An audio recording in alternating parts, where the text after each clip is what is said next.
lips twisted into a smirk and said, "To kill an angel." Yamti inadvertently opened her mouth in shock. The notion of killing an angel was that shocking. It was something she had never even imagined. And she asked, bewildered, "Why kill an angel?" Ryu inquired, "Why not? Don't you feel like killing one?" Yamti said, "No, I know angels are bad, but—" Ryu interrupted her words and said, "You mean, what's the benefit of killing them?" She said, "Yes." Ryu chuckled lightly and said, "There is indeed a benefit." If it was a matter of benefit, Ryu had already received it during the first round. He was the first to kill an angel, earning a title and runes for it. And becoming a Grim Reaper was possible only because he had killed an angel. And the reason he hadn't killed any angels since then was purely because there were no benefits left to gain, not out of fear of punishment. Then Ryu said, "You just need to stand by and act when I tell you to control it. Got it?" Yamti said, "Yes, master." Ryu said, "Hurry up. We need to do this before Minjuri's buff runs out." In fact, the first time he killed a battle angel, the reward scaled with his stats. That's why he wanted to do it before the buff expired, since none of the players were around. Ryu transformed his appearance into a black scythe appearance. They soon arrived at the largest temple of Rubahi in the Holy Empire. Ryu wasn't interested in the setting that this was where the god Rubahi was worshipped. Whether it was real or fake, Ryu's interest was solely in summoning the angel. But before even opening the temple doors, they were blocked by the waiting holy knights. One of the holy knights asked, "What brings you here, strangers?" If they said they were here for a sub-quest, the NPCs would be puzzled. To them, players were warriors from another realm, and terms like systems or quests were unknown. So Ryu said, "We've come in search of peace." He inquired, "Is that so?" The knight withdrew his spear and cleared the way, and said, "May you find the path you seek at Rubahi's sanctuary." Ryu said, "Thank you." Before entering the sanctuary, a priest approached them and said, "Welcome, brother. Is this your first visit?" Ryu replied, "Yes." He said, "Then you'll need to register at the temple first." Ryu said, "No, we're just passing through." He said, "Perhaps you'd like to attend a service." Ryu said, "No, thanks. However, I'd like to make an offering." The priest inquired, "An offering?" Ryu looked at the priest and suddenly activated the trade feature, and a trade window popped up. "Please freely imagine the items or gold you will give to the other party. Item to be traded, none. Gold to be traded, 1 million G trade. Item to be traded, none. Gold to be traded, 0 trade. After placing items, press the trade button. A trade can only be completed with the consent of both parties. Ryu said to himself, "You'd expect this only to work with players, but I could use the trading feature with NPCs too." Initially, Ryu wasn't sure if it would work on NPCs, but he found out after trying. Then Ryu thought of 1 million gold internally, and it was automatically entered. Without hesitation, he pressed the trade button. Then the system messages appeared. "The trade has been completed. You have given Priest Valrus 1 million gold." His status screen now showed that his total gold had decreased from 1.7 million to 700,000. The priest's eyes widened in astonishment at the unexpected large sum, and he inquired, "Are you really offering this much?" Ryu replied, "Yes." While the priest was initially shocked, he couldn't hide his greed as the corners of his mouth twitched. You could tell by his greedy gaze just how worldly his thoughts were. He wasn't quick to accept, though, perhaps to maintain his dignity, and he said, 1 million gold.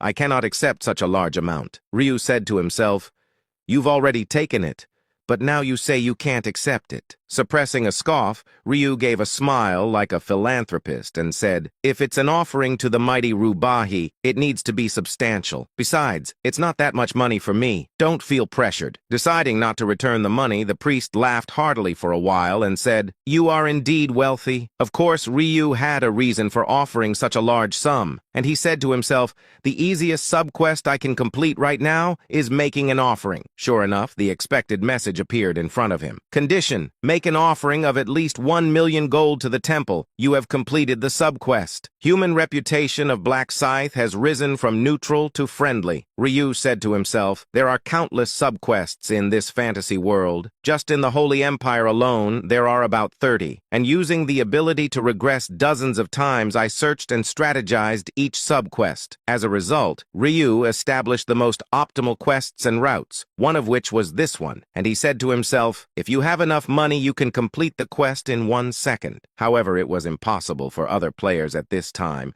due to the large amount of 1 million gold. Then the priest smiled and said, "Thank you so much for your generous donation. "May Rubahi's grace always be with you." Ryu said, "Thank you, but I don't like to speak in vain. I'd rather receive the blessing directly from the deity," the priest inquired. "Directly?" Ryu spoke in a suggestive tone and said, "The Rubahi temple is known to communicate with the deity through oracles.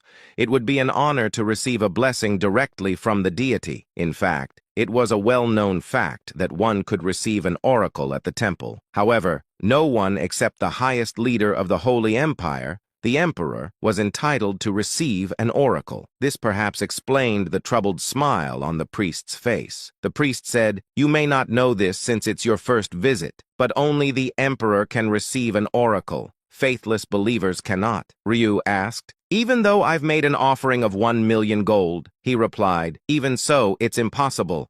An outsider like you seeking contact with the deity, the Emperor would be furious if he heard." Asking for the money back seemed petty, but Ryu brazenly held out his hand and said, "Then return the gold I gave." However, the priest was not easily intimidated, and he said, "It's a principle not to return offerings that have been received." Ryu said, "I'm asking for it back." The priest said, "If you have a complaint, talk to the temple knights outside. They'll kindly escort you to jail." Threatened not to push any further, Ryu gave up, sighed, and said, "Can't help it then." Then he said, "Yamti, take control." After taking control of the priest, Ryu easily entered further inside, and he also got his 1,000,000 gold back. Then the priest spoke emotionlessly as he led the way and said, "This is the place. Please wait here. I will bring His Majesty the Emperor." Ryu said, "Hurry up. Tell him that the representative of Kronos asked you to come alone." The priest merely glanced and ignored Ryu's command. His master was only Yamti after all. Yamti said, "Do as he said."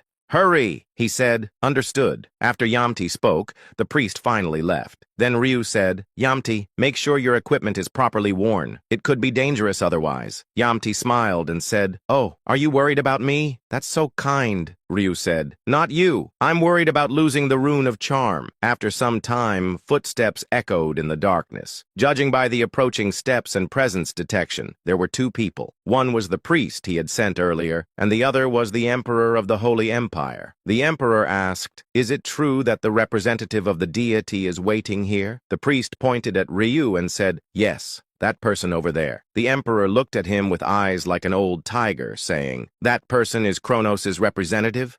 Are you joking with me now? I can't feel a trace of divine power." Ryu smirked and said, "Ah, you can't feel it?" Then Ryu revealed a hidden title, a title that could be considered hostile to human reputation, the last-time regressor. The moment he switched the title to public, the Emperor's eyes widened enormously, and Ryu inquired, "How about now? Do you feel it?" The Emperor shouted, "Yes, yes, by the gods! How dare you come here, you who impersonate a deity's representative and have killed an archbishop?" Then the Emperor, who had been emitting a murderous aura, unleashed his divine power all over the place. Any ordinary person would have been crushed by his presence, but Ryu scoffed. In fact, NPCs, no matter how strong, were just NPCs. They couldn't be compared to a battle angel. Ryu said to himself, "But the effect of the reputation is significant. He started to unleash killing intent and tried to kill me as soon as he saw that title." After all, having killed an archbishop, Ryu was a public enemy to all human NPCs. However, Ryu quickly closed the distance and delivered a punch to the Emperor's abdomen. Then, grabbing the back of the Emperor's head, he pressed it to the ground. It was like turning off a faucet, preventing any divine power from leaking out. And he said, "With this mere power, you're trying to compete with a level 89. In fact, the Emperor was strong, but only to the level of an NPC. To any other player, he might pose a threat, but not to Ryu. Then Ryu said, "Yamti, take control of this one too." Yamti said, "Yes, master." After taking control of the Emperor following the priest, Ryu removed his hand from the back of the head and said, "Just give the order." Yamti inquired, "Master, what should I instruct?" Ryu replied, "Send the priest back and tell the Emperor I want to receive an oracle." She said, "Understood." In fact, oracle, it meant a deity conveying its will to the world through humans. In essence, a communication channel between gods and humans, and this was something only the Emperor of the Holy Empire could do. Ryu said to himself, But in reality, you're just talking to an angel, not a god. Ryu raised his eyes to look at the Emperor. In front of the grand altar, the Emperor unleashed his divine power. It was the procedure to summon an angel. Ryu said to himself, "Soon, an angel will respond to the call." In fact, the angel that would appear here was a regular angel, not a battle angel, so there was no need for Ryu to be tense. Of course, ordinary players might fear retribution, but Ryu had no reason to, as he had a title from the Tower of Trials, the Supreme Being. Ryu smiled and said to himself, "I'll intimidate the regular angel to summon a battle angel." That was Ryu's simple plan, as a flash of light appeared before him. Spreading its wings and displaying its beautiful form, the angel looked down at the groveling Emperor and said, "Why have you summoned me, old human?" The Emperor said, "Ah, well," but Ryu cut in and said, "It's not him who has business with you," drawing the angel's attention. The angel inquired, "Who are you, a player?" Ryu asked. "Do angels see players differently?" The angel's beautiful brows furrowed deeply and shouted, "Impudent insect! You seem to wish for death." The angel's eyes filled with murderous intent. But Ryu scoffed and threw out a challenge and said, "Try and kill me then, angel." Calrin, the ordinary angel, couldn't hide her confusion and asked herself, What did he just call me? What did that human just say?" She thought she might have misheard, but the human's expression told her otherwise. A clear sneer. An inferior insect was smirking at her disdainfully. The angel shouted, "Such an insectile human! What's wrong with your head?" Ryu smiled and said, "My head's fine, you bitch." Calrin laughed. But Calrin, who had been laughing mechanically, suddenly scrunched up her face in anger and said, "This damn human bastard, that's it. You just need to die." Without hesitation, Calrin used Hef's one-time special ability, Sishal, intended exclusively to affect and control humans. But what happened made her ask herself, "Huh? Why isn't this working? What?" Calrin was truly flustered, muttering to herself without realizing it. Why isn't it working? No matter how many times I tried, it failed. I should still use Sishal? I didn't use it before. In fact, she had never needed to use it on a human before, as humans were usually groveling at her feet. The angel asked herself, "But why isn't it working? Why?" She wanted to explode that arrogant human's head like a firework, but nothing happened, even as she glared murderously and cursed internally, saying, "Die, just die, you insect bastard." There was no effect. All she could hear was not the sound of a head exploding, but the mocking laughter of that annoying human. As Ryu inquired, "What are you waiting for? Try killing me. Why are just watching? Can't you do it?" She shouted. "This bastard," Ryu suddenly said. "It won't work, because Sishal targets the mind." The angel shocked and inquired, "How could you?" Ryu interrupted her words and said, "That's not for you to know." Then Ryu approached with a devilish smile and said, "There's only one thing you need to know. Who's the superior here, and who's the inferior?" The angel said, "Obviously, I am the superior." Ryu asked, "Ever though you've been slapped by the one you called an insect before?" The angel said in confusion, "What? I wasn't." At that moment, Ryu's hand flashed, and the angel's head turned sideways, and she collapsed tragically like a heroine in a melodrama. Soon, her cheek reddened painfully. Then Ryu's hand moved again. The angel couldn't even see Ryu's arm move, let alone respond. No, she was too shocked by an impact she had never experienced to even think of responding. After all, who would have thought she'd be slapped by the human she had been dismissing as an insect? And with each slap, the angel's lips swelled and blood splattered. In fact, without Sishal, the angel was no different from a regular human, and she couldn't handle players' strength. It looked like merciless slapping, but Ryu was actually concentrating hard to control his strength. It's not just because of his high level, but also because all his stats had doubled due to the title effect of the first Angel Slayer, which boosted his stats against divine beings. Then Ryu said to himself, "I can't accidentally kill her. I need to hit her just enough to hurt her pride." After 10 slaps, Ryu stopped and asked, "How does it feel to be hit by an insect? Now do you understand the situation? Who's the superior, and who's the inferior?" Instead of answering, Calrin glared at him with venomous eyes. She planned to use Sishal again, but it failed again, and she asked herself, "Why isn't it working? Why?" Inwardly screaming, Calrin caught sight of another human and said to herself, "Could it be that I don't have Sishal?" She tried her ability on that human as a test, and suddenly the head of that human behind Ryu exploded like a firework. Calrin said to herself in surprise, "It works perfectly. so why doesn't it affect him? She had used her remaining Sishal ability on the wrong human. It was ridiculous, but now that she had used Sishal, her means of retaliation were gone. But suddenly the angel gathered her mental strength and said to herself, "No, it's not over yet. I had feathered dagger hidden within my feathers. Perhaps I could still kill that damned human with it, but Calren only thought about it. She lacked confidence and certainty, and she said to herself, could I really subdue this human who toyed with me with overwhelming power with just a dagger? I need to ask what this guy wants." Grinding her teeth, she decided to wait for another opportunity and asked in a frustrated voice, "What do you want from me, human?" Ryu replied, "What do I want? That's obvious." Then Ryu, speaking casually like a thug, extended his hand and said, "Hand over your item." The angel, shocked, and inquired, "What?" Ryu said, "I'm not making unreasonable demands like excluding me from the survival game or keeping me alive until the 20th round. It seems impossible for you angels to change the system, but I'm making a reasonable request. If you have something like an item, hand it over." The angel inquired, "Oh, item?" Ryu said, "You made this system, so there must be something. If not an item, then something else." Ryu's demand was simple. He wasn't asking for something big enough to tamper with the system, just something beneficial. But the angel said,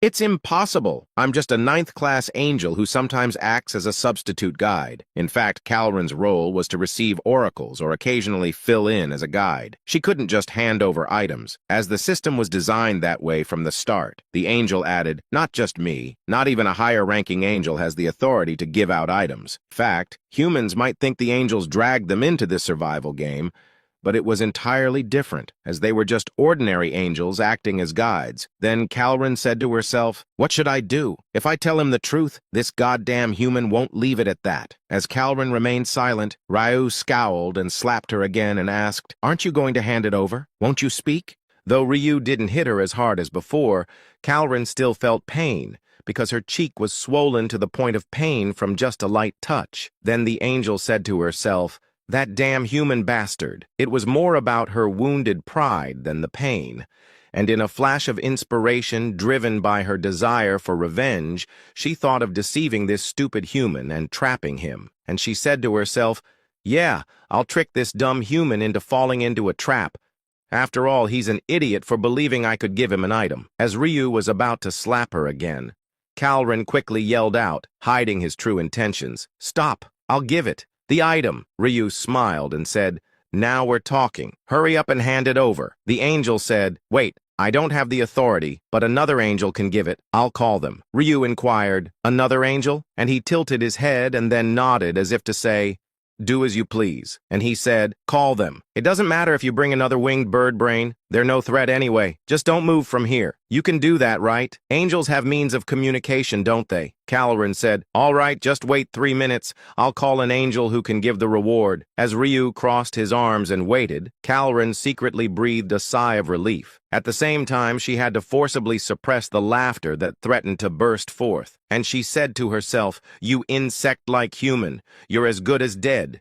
Dare to belittle an angel?" In fact, the angel Calren was calling was a battle angel. Unlike ordinary angels, these were created solely for destruction and slaughter. Calren continued saying to herself, "When the battle angel arrives, you're as good as dead." Calren was deliberately delaying to draw in the battle angel. But Ryu, who could read thoughts, surely knew what the angel was scheming, and he smiled and said to himself, "She thinks she has a chance with a battle angel. What a joke." From the start, Ryu's goal was to kill the battle angel and receive the initial reward, and calling the battle angel was precisely what he wanted. Then Ryu said to himself, "I threatened her just so she'd call the battle angel out of hurt pride." As if she had outright demanded the battle angel from the start, it would have likely led to resistance due to pride. Because angels are a proud race. That's why Ryu acted like a thug and threatened her. Fortunately, this angel was playing right into his hands, and the battle angel would soon arrive, and he'd receive the initial kill reward. Then Ryu glanced at Yumti, who was hiding behind him, and he gave a signal, and understanding, Yumti stayed out of sight. Unless the charm rune was effective, there was no need for Yumti to step in. After all, dealing with the angels was entirely Ryu's domain. Like a predator, Ryu's eyes shone as he awaited his prey, and he said to himself, "Come on, whatever kind of angel you are, I'll rip you to shreds." In fact, the hierarchy of angels is divided from ninth to first class. Ninth to seventh class are ordinary angels. Sixth to fourth class are common battle angels. Third to first class are among the highest-ranking battle angels, and the unclassified, the 7 archangels. That was the well-known hierarchy of the celestial realm. Knowing the ranks, many dreamed of achieving deeds and becoming higher-ranking angels. However, for 6th-class battle angel Baal, such deeds were of little concern. He was so sleepy, he felt like he could go insane, and he said to himself, "I wish I could sleep even for an hour, and I'm sick of this. It'd be good if something happened." As he muttered, trying to fight off sleep, something really did happen. A signal came in. The angel inquired, "Huh? An emergency signal." And the angel immediately tuned in and heard the message from a 9th-class angel. "I'm being threatened by a human who appears to be a player. Please help, Battle Angel." Battle Angel Baal asked himself, a human threatening an angel? It was unthinkable, but not entirely impossible. As if caught without seshal, an ordinary angel couldn't resist. That's why ordinary angels should never get close to players. Baal shook his head in disdain. The prestige of angels was at stake. And he said, "Stupid woman, what's the use of having wings then?" However, contrary to his annoyed tone, his lips curled up in excitement, and he said, "This is just what I needed." It was an opportunity to relieve some stress. In fact, if a player dared to confront an angel, they should execute it on the spot. In other words, there would be no issues with dismantling and toying with that human. Then the angel smirked and said, "I don't care what kind of human it is. They've messed with the wrong one. I'll go and take care of it immediately." Before Baal's arrival, Ryu called for Yamti and asked, "Yamti, didn't I ask you before to tame 100 mealworms? Have you done it?" Yamti replied, "Of course, master. Just 100. I've brought back 1,000. In fact, Yamti's profession was a tamer.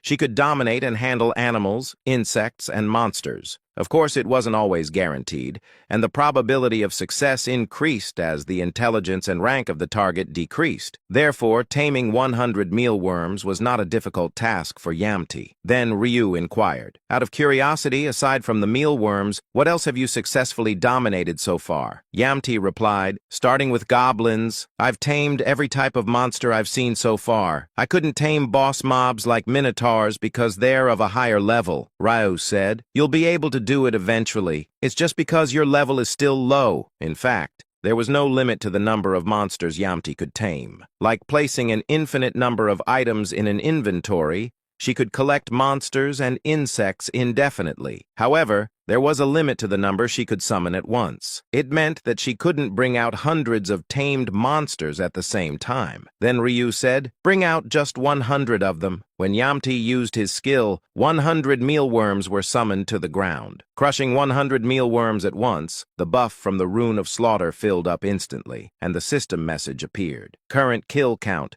100 out of 100. With the effect of the Rune of Slaughter, all stats increased by 100%. Ryu smirked, and just then, a light flashed before his eyes. A guardian angel sent by Calrin appeared. Ryu watched the creature silently, and he said to himself, 4 wings, and judging by the length, about a 6th-grade angel. In fact, it was only natural for Ryu to know the angel's rank, thanks to his previous experiences, as he had tortured angels before and learned quite a lot. Although he didn't know the high-level information, he was well acquainted with the basic knowledge of the celestial realm. Therefore, Ryu no longer felt the need to torture these kinds of angels, and he said, "I just need to kill them." And since he could read thoughts with the Rune of Inner Thoughts, he didn't need to ask for information. He knew the name of the angel before him, Baal, and that he was confident with his quick blade, all without a single word being exchanged. After Baal arrived on the surface, he looked around and said to himself, "So this was where the signal came from." Crouching on the ground, overwhelmed by Ryu's aura, Carlin suddenly raised her head in overjoyed and said, "Oh, angel of battle." Baal frowned and asked, "Was it you who sent the distress signal?" Carlin replied, Yes, it was me. Bael pushed Carlin away with her wing and said, It's displeasing, so don't cling so close. How pathetic, getting captured by humans and making me go through such trouble. Carlin had no choice but to bow her head and said, I'm sorry. In fact, the celestial realm is a society that is organized hierarchically in a vertical manner, and a ninth rank calling a sixth rank for help was a situation fraught with tension. In the human world, it was like a private calling a sergeant. Then Bael frowned and said, Really pathetic, getting beaten up by mere humans. Carlin said, I have no face to show. Bael said, It's all right. Carlin inquired, What? Bael grinned slyly and said, Thanks to you, I get to toy with humans. I was dying of boredom anyway. Then Bael's gaze shifted to the center of the chamber. A human stood there, holding a scythe, motionless. Bael inquired, Is that the human? Carlin replied, Yes, that's right. Please, just tear him limb from limb. Bael laughed bizarrely and said, Is that all you can think of? You should pull out his guts and wrap them around his neck. Imagining the human's screams and the blood and guts flowing like juice made his feel better, and he had long since stopped feeling sleepy. Bael added, I'll start by slowly slicing off his limbs and playing with him. In fact, inferior humans are not a match for a battle angel, and no matter how much power a player has received from the system, the fact remains unchanged. Then a snort of derision escaped Bael's nose, and he said, He has about 40 levels by now, right? 40 levels dare to challenge me? Only a level 99 might be worth my time, but anything less isn't worth facing. Ryu seemed to have the situation under control, but he didn't look very strong. Then Bael said, Hey, human, is life not entertaining for you anymore? Not knowing your place and meddling with an angel? You must wish for death right away, right? Instead of answering, Ryu took out 4 potions from his inventory. These were the intermediate strength, agility, intelligence, and luck potions he had received from Victor. Though he felt no taste or change, the message was clear. Strength increases by 8 for 24 hours. Agility increases by 8 for 24 hours. Intelligence increases by 8 for 24 hours. 24 hours. Luck increases by 8 for 24 hours. All his stats had increased, but it seemed like somewhere the string of sanity had snapped. Apparently, Bael was trembling with rage, and he shouted, You dare drink potions in front of me? A sigh involuntarily escaped Rao's lips. Bael asked angrily, sighing now. More than just a sigh, Rao tapped his own head and said, These damn angels always have a problem up here. Bael shocked and inquired, What? Rao smirked and said, What do they teach you in the celestial realm? Looking down on humans like that? Did you get brainwashed or something? Dumbfounded, Bael saw no further value in talking and raised his sword and said, I'll tear open his abdomen and pull out the organs one by one to show them to this wretch. Bael had no intention of killing him mercifully. He would slowly torture and kill him, making his screams into music. And he shouted, Human, you will regret meeting me even after death. But suddenly, Ryu's body turned semi-transparent, and dark energy flowed and wrapped around his entire body. It looked like he was surrounded by black smoke, his face indistinguishable, though it was an embodiment of death. Bael, not well versed about players, was simply baffled, and asked himself, What is that? The atmosphere's not ordinary. An instinctive sense of crisis gripped Bael, and he closed the distance as if spring-loaded. In situations like this, striking first was the right answer. His swift sword, imbued with aura, embroidered the darkness with streaks of light. However, there was no sensation of contact at the end of his sword. The widening of Bael's pupils happened moments later and inquired, He dodged all of it? And in a mere 2 seconds, Bael had aimed 6 thrusts at him, but all were evaded. Bael said to himself, It must be a coincidence. It has to be. It's just a coincidence. And he felt he needed to verify it once more to be satisfied. But Ryu dodged it again. Not surprisingly, given his agility was already over 8,800. And, with the round buff, the rune of balance, the rune of slaughter, the first slayer of an angel title, and the buff from Min Jury, all combined, the increase was tremendous. And with Reaper transformation also in effect, his stats were through the roof. Confident in his speed, which was comparable even to a 5th-rank angel, Bael was left dumbfounded, and he inquired, Why can't I touch him? Ryu smiled and said,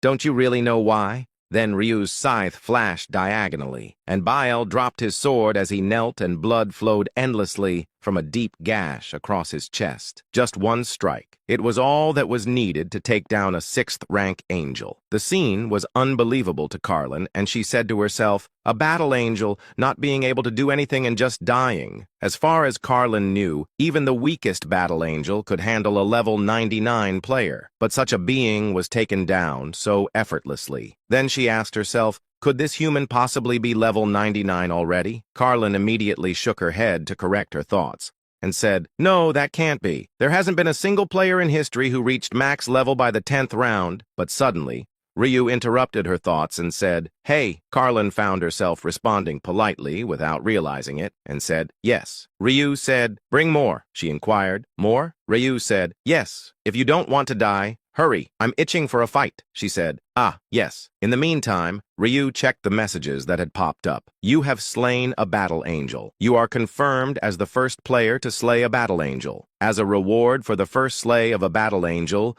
the Devil's Blessing buff has been applied. As a reward for the first slay of a battle angel, the Devil's Rune has been awarded. The acquired rune is automatically engraved onto the player's body. Then Ryu smiled and said, the first reward was sweet indeed, but the best part is the Devil's Blessing buff. After that, Ryu's gaze moved to the next message. You have been afflicted with Devil's Blessing. Based on the current total of your stats, 40,890, the following effects are applied. When slaying an angel, you gain gold equal to 1 times the base value, 40,890. Depending on the level of the angel, this can increase up to 1,000 times, 40,890,000. When slaying an angel, you gain stat points equal to 0.01%, 4 of the base value. Depending on the level of the angel, this can increase up to 10%, 4,089. When slaying an angel,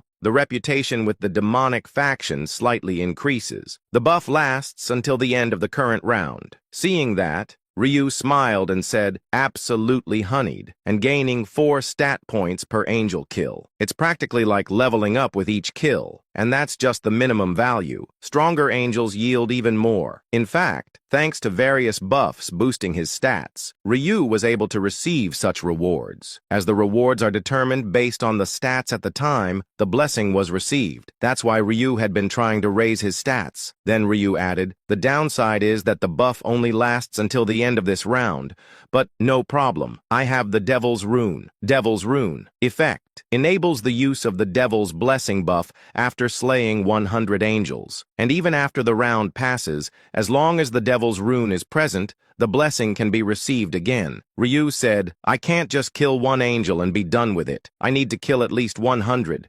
To receive the rewards of the blessing and to use the Devil's Blessing again in the future. On the other hand, Carlin did as told, sending another distress signal. The message was clear. Maximum reinforcements were needed, and she said to herself, please, just kill this damn human this time. With that desperate hope, she waited, and soon reinforcements appeared. 5 6th-rank battle angels. Carlin's face brightened as if nothing had happened, and she said to herself, good. With this many, we can definitely kill that arrogant human. But screams erupted suddenly, and Carlin hadn't even seen how many times the scythe was swung. Just the sight of angels collapsing while spraying blood was all that was visible. Ryu commanded Calrin to summon more angels. Then 10 angels appeared, and the outcome was predictable. All angels killed by Ryu, and system messages continued to appear. You have slain the 5th-grade angel, Lapierre. Stat points +8. Gold +81,780. Number of angels slain, 15 out of 100. You have slain the 5th-grade angel Bellry. Stat points +8. Gold +81,780. Number of angels slain, 16 out of 100. Then Ryu shouted, are you kidding? Call stronger ones. Now. Upon hearing Ryu's words, Carlin swallowed hard.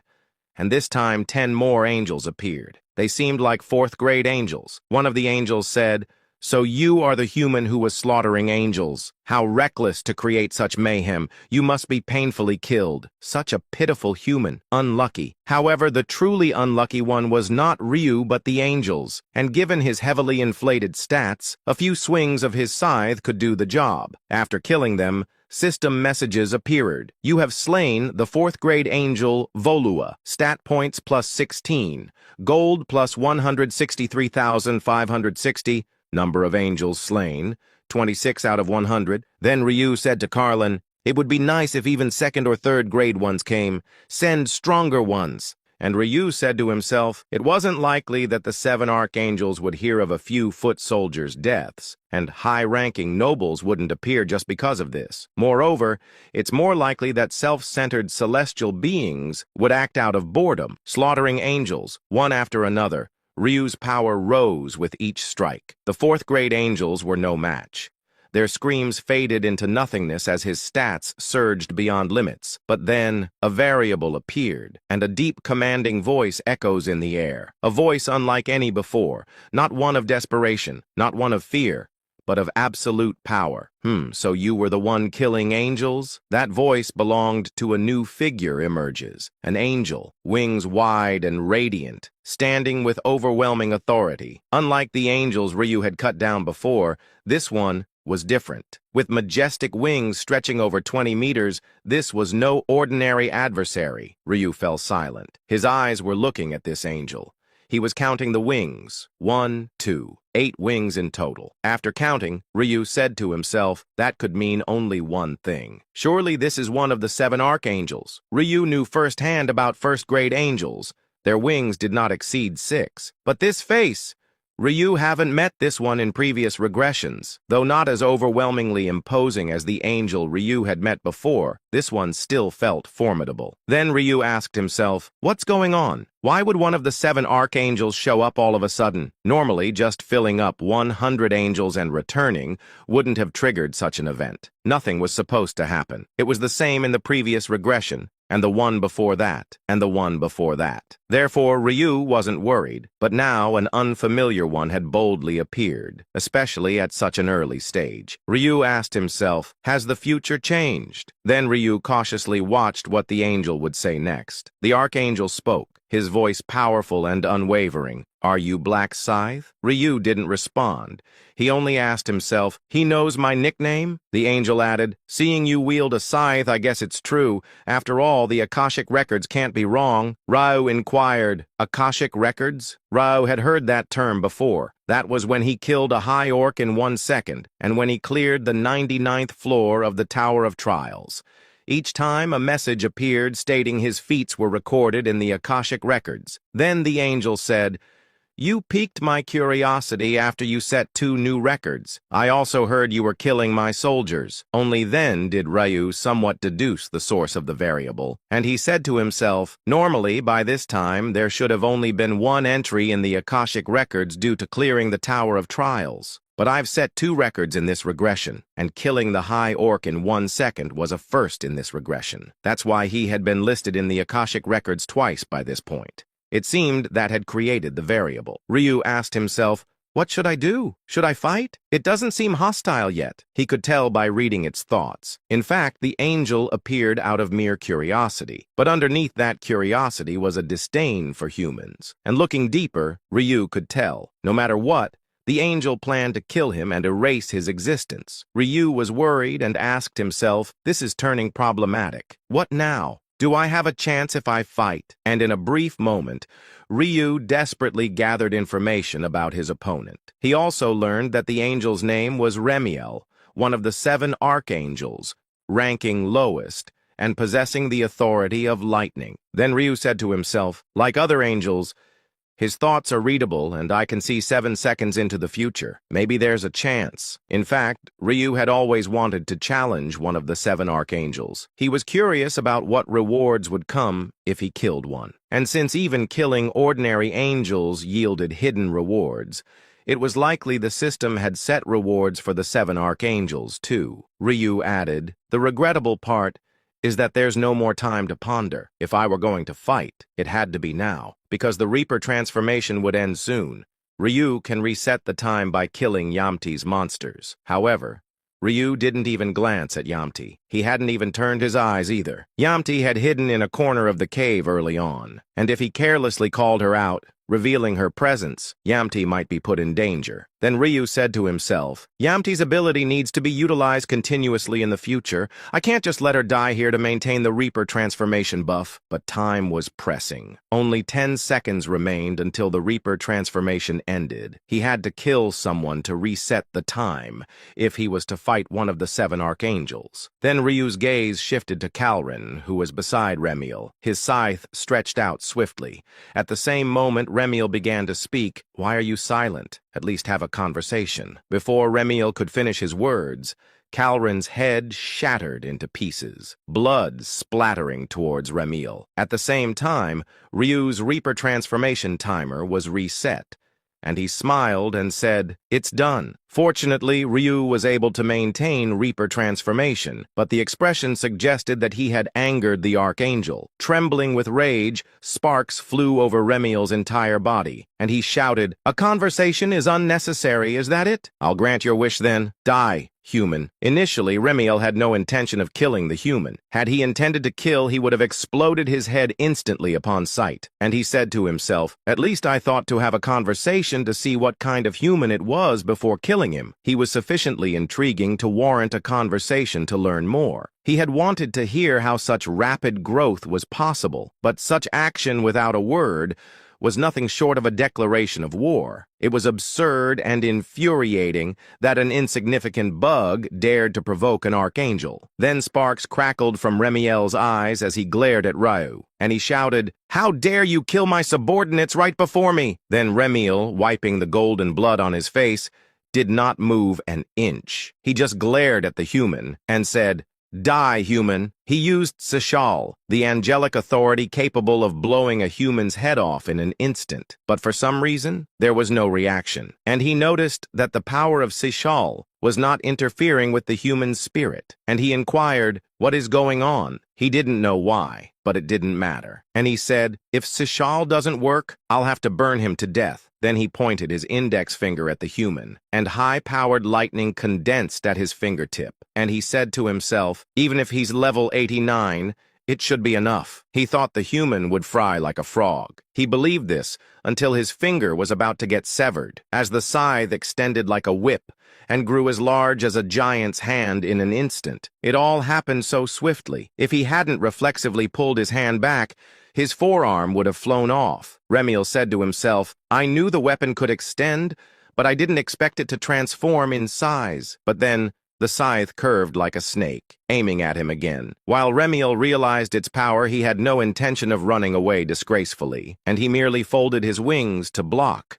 He believed he could block it sufficiently. It was out of pride and misjudgment, but his wings were severed, and his eyes bulged with surprise. The damage was beyond blocking, and as soon as he realized this, he retreated instead of defending. But battle is about momentum and spirit, and our Ryu would not miss even the slightest chance of advantage. He tenaciously followed and swung his scythe. Remiel, trying to escape, struggled to block with his wings, and he said to himself, The damage is beyond imagination. In fact, an angel's wings become a sturdy shield the moment they are endowed with holy power, and the defense is determined by the amount of holy power, and naturally, Remiel thought he could block an attack of merely a level 89 player, but it was a clear misjudgment, and he inquired, Is this really the power of a level 89 player? Both the damage and movement seemed worthy of level 99. It had been proven already when he killed several battle angels. Then Remiel screamed inwardly, Damn it! I didn't realize this simple fact, and the situation ended up like this. He had been careless, just because he was a level 89 player, and his feet, which had been as still as stone, now moved desperately to preserve his life. And he said to himself, It's ridiculous that one of the 7 archangels is running away from a mere human, and if other archangels saw this, they would be ridiculed. But suddenly Remiel stopped running, and electricity surged through his entire body. If he released it all around, the bug-like human would be roasted. No better technique to peel off a clinging enemy. Unaware of this, Ryu with the black scythe charged like a moth to a flame. At that moment, Remiel shouted, "This is the end of playing," and he released the electricity at maximum output. There was no escape, nor was there space to escape. That was when it happened. The darkness suddenly swallowed the light. Like a candle snuffed out by the wind, the emitted lights were extinguished all at once. Remiel inquired, "What?" But there was no time to be surprised, as the threatening sound of cutting through the wind was heard close by. Remiel moved back, but perhaps it was too late as one of his wings was severed. If he hadn't twisted his body just so, his head might have been severed. Losing one wing, he staggered, unable to maintain balance, and he shouted, "This damn bug that not even worth killing!" Enraged, Remiel decided to stop playing around. After all, this darkness was no issue for him, and an archangel's light would not be devoured by such triviality. Then Remiel released currents in all directions, attempting to kill Ryu, and he shouted, "Die, human!" But the one who had been slashing with the scythe was nowhere to be seen. No sign of him either. Remiel inquired, "Where is this bastard gone?" Just as Remiel was looking around, a red glow appeared from the distance. It was Ryu, who asked, "You don't even know what you just said, do you?" Then Ryu, making incomprehensible noises, suddenly glowed. No, it was the flash wielded by Ryu that engulfed Remiel. Remiel instinctively felt it. That was unstoppable. To block it meant death, so he had to dodge. After making a quick judgment, Remiel tried to move his wings, but staggered. He cursed silently as he leaped. "Damn it! Now that I think about it, my wings—" But Ryu predicted even that, flying slightly upward, and one wing was severed, and he barely twisted his body, otherwise his head would have been cut off. Remiel had no time to curse, as a second flash came flying in, and one arm and a wing fell simultaneously. In the staggering moment, the sound came again, and the series of 5 flashes cut off Remiel's limbs. One wing was completely gone, and both his forearm and lower thigh were severed, leaving only his torso. He could only squirm like a bug, unable to move. Then Ryu, with surging dark energy, approached, and he said, "Even the 7 archangels are nothing special. The power of lightning, the lowest of the 7 archangels. Remiel, right?" It wasn't the fact that his identity was known that angered him, but rather that an insignificant human looked down on him, defeated by a mere human, and shown his disgraceful state by a mere human. That fact touched Remiel's pride, and he shouted, "You worthless human," and he wanted to blow himself up. Ryu inquired, "Planning to self-destruct?" As his intentions were read, Remiel's output momentarily decreased. Ryu added, "I was going to let you live if you followed my orders, but since you chose death, that's unfortunate." Remiel inquired, "You were going to let me live?" Ryu replied, "Yes, if you just follow my proposal." Remiel's currents completely died down. He would rather die with this human than beg for his life, but he hadn't expected the offer to come voluntarily, and he said, "I'll listen." Ryu said, "Call the other angels. No need for many. Just bring 50 more, preferably battle angels above the 3rd rank." He inquired, "What are you going to do with them?" Ryu coldly replied, "What else? Kill them." Remiel shouted, "You are insane," and Remiel snorted in disdain, "Telling me to betray my subordinates. You are thoroughly insane." Ryu said, "I promise I won't kill you, though." Remiel inquired, "Do you think I would believe that?" Ryu said dismissively, "If you can't trust, then you just have to die, right?" Seeing the human speak so dismissively, Remiel agonized. He had lost. If the human simply decided to drive the scythe into his head, he would be dead. And he asked himself, "Damn it, what should I do? Should I accept the proposal?" His pride was hurt, but it was better than dying. And if he could save his life by sacrificing his soldiers now, he might recover and plan for the future. He could save his life and seek revenge, but if he didn't accept the proposal, he would just die. Then he said to himself, "Whether I self-destruct or whatever, I might harm the bastard, but I would surely die. To die fighting a human, he would be mocked across the heavens forever." Ryu inquired, "What are you going to do? Decide quickly. Live or die." Remiel said, "Fine. I accept the proposal." Ryu snorted in disdain and said, "Acting so high and mighty. You're trying to keep your pride high despite the circumstances." Remiel disliked the human's sneering but kept silent. He had no other choice. Then Ryu said, "What are you doing? Call them now." Remiel inquired, "Aren't you going to let me go first?" Ryu asked, "Why should I trust you? If I let you go and you break the promise, then what?" Then Ryu threatened Remiel with the scythe at his throat. He looked ready to kill if he saw any hint of escape, and he said, First, call them. After they come, I'll send you back quietly as promised. Remiel inquired, I'm the one asking. Why should I believe that you will let me leave after calling them? Ryu replied, you have to trust me if you want to live. He wasn't wrong. With a blade at his throat, Remiel had limited options. Remiel said, all right, just keep your promise. Ryu smiled and said, of course. Then Remiel sent a signal to summon the angels. Soon, the angels appeared with light filling the enclosure. One of them said, Archangel, where are you? We came hastily because you called. Another said, ah, over there. The angels were shocked. A limbless torso resembling Remiel was there, and he said, I am here. One angel said, gasp, Archangel, sir, what happened to you? Another inquired, could that be what I think it is? The angels belatedly realized, and they saw the black figure holding the scythe to Remiel's neck. Remiel, swallowing his shame, spoke to Ryu. These are the third-ranked battle angels on standby. Keep your promise. Ryu inquired, isn't there a higher-ranked angel available? Remiel replied, first and second-ranked angels are busy. The highest available now are third-ranked. Now let me go. Ryu said, all right. A promise is a promise. Then Ryu sheathed his scythe and signaled one of the battle angels and said, hey, one of you, come take your superior. He can't move on his own since he has no legs. One of the battle angels approached with shocked eyes, and he asked himself, the archangel was defeated by a human? Up close, it was a dreadful sight. Then the angel said, Archangel, sir, we apologize for the intrusion. And an angel carefully picked up Remiel, while that Remiel said to himself, damn, to think I have to escape with the help of my subordinates. It was humiliating.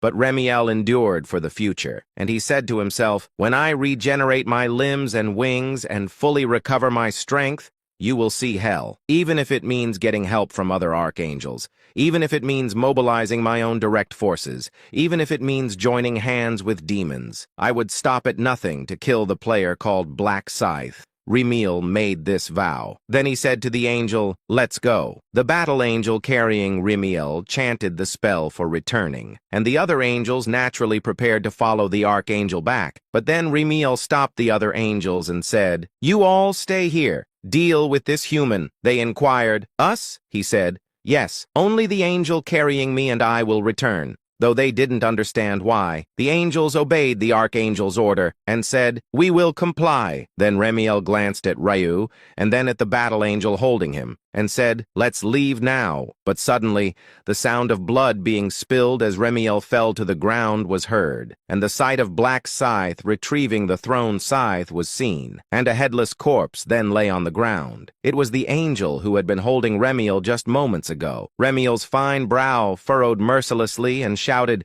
you bastard, what is this? Didn't you promise? Ryu smirked and muttered brazenly. There's this saying in the human world, promises are made to be broken. Remiel was shocked and inquired, what? Ryu smirked and inquired, you really thought I'd let you go? Then Ryu, who reset the Reaper transformation, approached with his scythe and said, you all won't make it out of here alive, not a single one. In fact, Ryu first encountered the 7 archangels during his 68th regression. It was when he was massacring the angels in the 16th round after overcoming the devil's 15th round. At that time, unable to contain his anger, Ryu, who was killing the angels, was left speechless by the sudden appearance of another angel. He was utterly overwhelmed.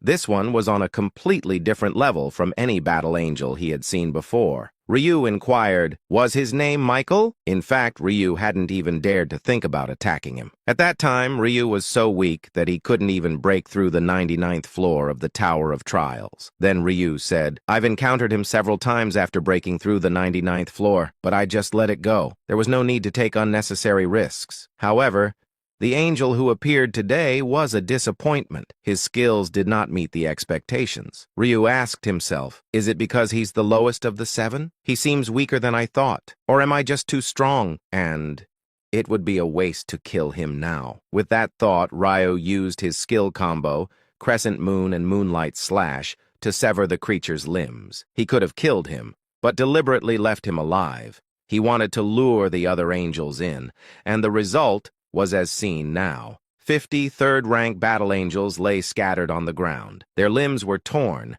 and most were dead. rolling on the floor. Then system messages appeared. You have slain the third-rank angel Rachel. Stat points plus 32. Gold plus 327,120. Number of angels slain, 100 out of 100. Conditions met for using Devil's Blessing. You may activate Devil's Blessing by saying the enchantment when you wish. Ryu had just killed the last surviving angel, all but Remil, and now that he had slain 100 angels, he could use the Devil's Blessing again. Ryu said to himself, I'll use it next time I need to kill an angel. Then Ryu looked at Remil, who was left alone, and he smirked and said, Ah, your subordinates are all dead, aren't they? What will you do? Even in this situation, Remil's eyes, which glared as if they would kill, sparkled. Despite everything, his gaze was still fierce, and he shouted, You bastard! Ryu smiled and said, Even in this situation, your pride knows no bounds. Well, isn't that expected after reigning as one of the 7 archangels for so long? Remiel shouted again. Who exactly are you? How do you possess such power? Why doesn't execution work on you? What is your reason for killing angels? Despite the barrage of questions, Ryu merely twisted his lips into a smile, and he said to himself, Why kill angels? Simply because there are rewards. Don't the 7 archangels know that killing angels yields items? In fact, it was truly a ludicrous situation. Even the angels, who were thought to be the game's hosts, were actually being used by someone else. And Ryu said to himself, Are they being used by the system? If so, the one who created the system might be the true mastermind. Whoever that mastermind was, Ryu couldn't help but be thankful. After all, it made him strong enough to oppose the angels. Then Ryu's footsteps moved toward Remiel, and it seemed better not to mention that rewards were involved. So Ryu said, Even after knowing what you angels have done to humanity, you still spout such nonsense. Think about it from our perspective. 1.8 billion humans have died. Those who survived are still participating in this survival game. And the hosts are the angels. Wouldn't you want to kill them? Remiel remained silent, but Ryu knew that Remiel wasn't listening at all. He was just saying to himself, Damn it! What should I do? If he sees any hint of a return spell, he'll just kill me. How do I resolve this situation? Should I just blow up all the remaining holy power as planned? That would save me some face, but then I wouldn't be able to see this human die. Damn it. Despite lacking limbs, he was still trying to figure out how to survive. He really didn't want to die at the hands of a human. Ryu inquired, Why no response? Do you want to die? Remiel replied, I understand. The hearts of you humans. Yes, in your eyes we must seem like demons, but it can't be helped. Ryu inquired, So it can't be helped? Remiel replied, There are too many humans. The natural ecosystem is being destroyed and resources are being depleted because of you, Ryu asked. So what? Has humanity ever harmed you, angels? No, right? Remiel said. Why not? Your very existence is unpleasant to us angels. It's as if you were pests. It's our duty as a higher race to keep your numbers in check. Remiel's words were not new to Ryu. He had heard the reason why angels disliked humans before. It was the same reason humans dislike pests. But this is the first he had heard of them doing such things to reduce the human population. He had gained some sort of information, though it would change nothing. Then Ryu inquired, In all this mess, you still haven't said a word about wanting to be spared? Do you really want to die that badly? Remiel said, Who broke their promise first? How shameless. Ryu said, If that's what you think, there's nothing I can do. Farewell, Remiel said. Wait, but with a swing of his scythe, he decapitated the head. Reading its final thoughts, it seemed frustrated at not being able to self-destruct. Ryu smiled and said, No need to feel frustrated. I wouldn't have died from your little self-destruction, as Ryu had a title that reduced damage from holy sources by 80%. And he also had a title that nullified mental-type damage. And since half of their holy-powered attacks consisted of mental-type damage, it further reduced the damage he took. Soon, Ryu's gaze turned to the message that appeared in the air. You have slain the Archangel Remiel. Stat points plus 817. Gold plus 8,178,000. The stat points and gold were incomparable to those from a regular angel, all thanks to the Devil's Blessing. But Ryu was disappointed because they said the maximum stat points could be 10%, but he only got 2%. Gold could have been up to 1,000 times, but he only got 200 times. Then Ryu said, Still, thanks to him, I've accumulated a massive amount of stats and gold. In fact, from the 100 battle angels and the archangel, Ryu had gained 3,049 stat points and over 30 million gold. And in terms of levels, it was not an exaggeration to say he had gained around 1,500 levels worth of stats.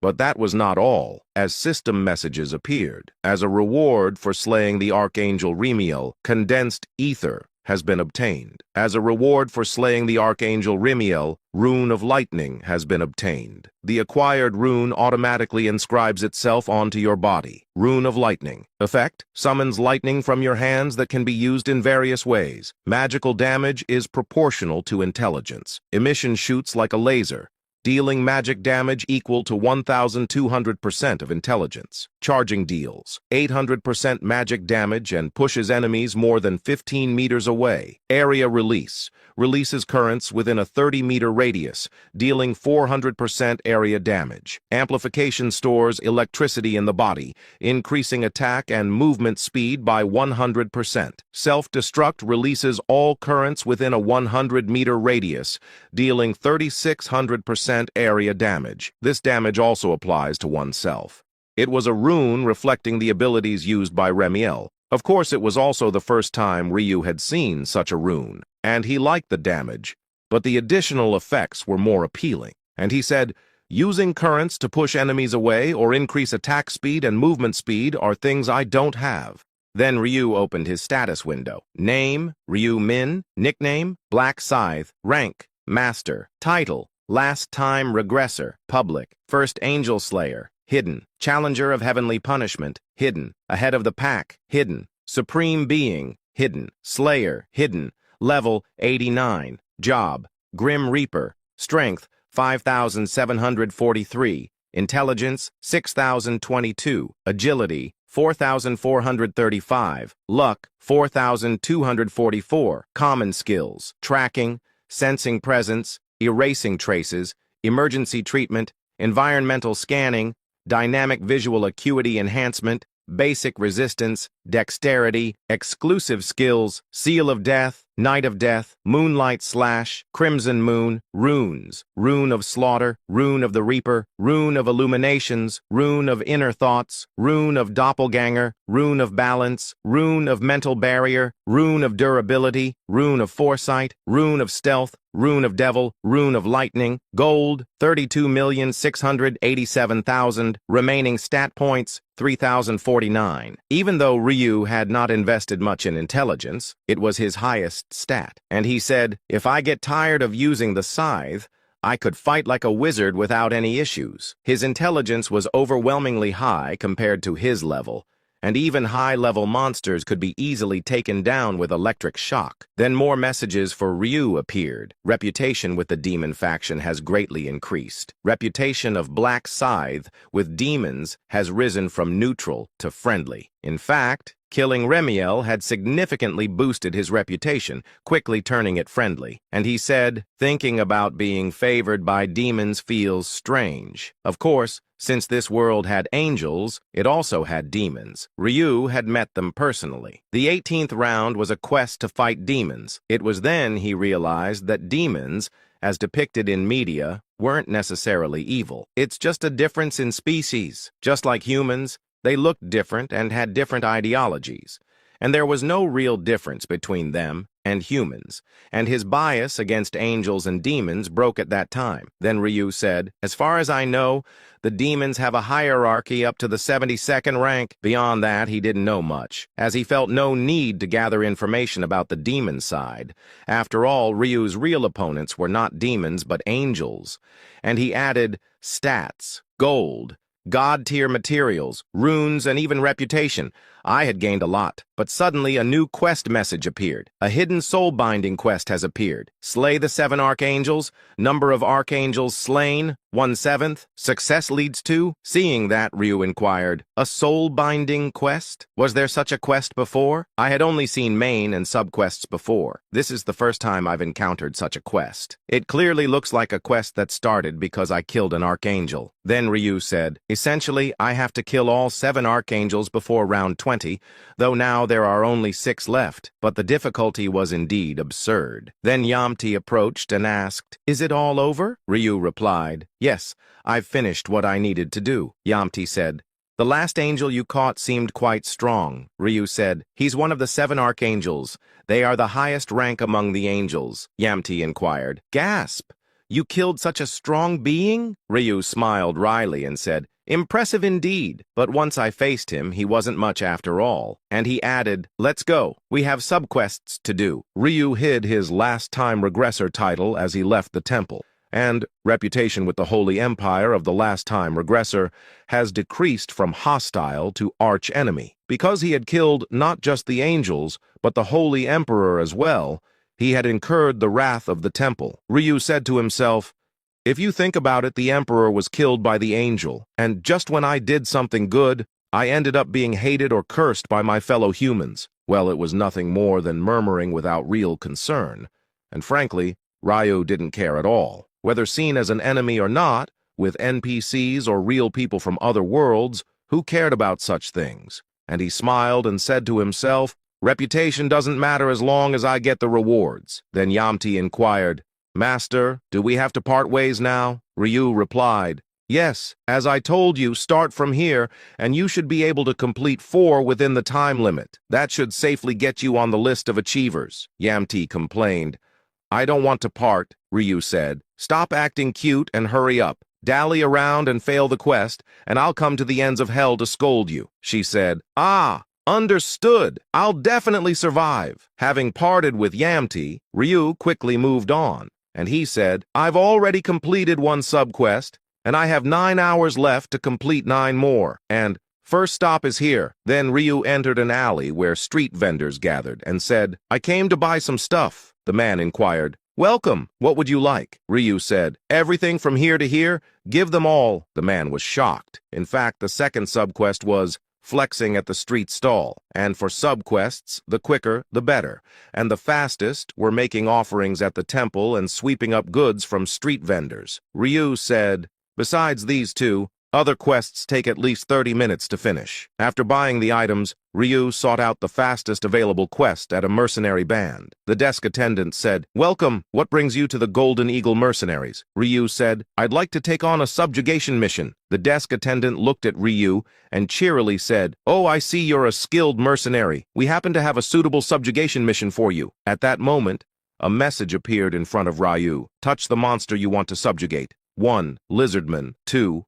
Werewolf. 3. Skeleton. 4. Sandworm. To cancel, indicate refusal." Ryu chose the strongest, the sandworm, and he said to himself, "The subjugation times are all similar, so might as well earn some experience points by taking down the toughest one." After being told to wait a minute, the doors of the mercenary band opened, and a group approached Ryu Min, and one said, "Are you the Black Scythe? Nice to meet you. I'm Hawk Berman, the 3rd subjugation team leader of the Golden Eagle Mercenaries. Shall we depart immediately?" Ryu said, "Of course." After some time, they arrived at a desert where sandworms periodically appeared, and a message appeared in front of Ryu, plus condition. Subjugate 100 sandworms, plus currently subjugated sandworms, 0 out of 100. Seeing the message, Ryu chuckled and said, "For others, this quest might take 2 hours, but for me, it would take less than 30 minutes. Then Ryu followed the members' subjugation team. All were NPCs, and none seemed interested in talking to Ryu. And Ryu said to himself,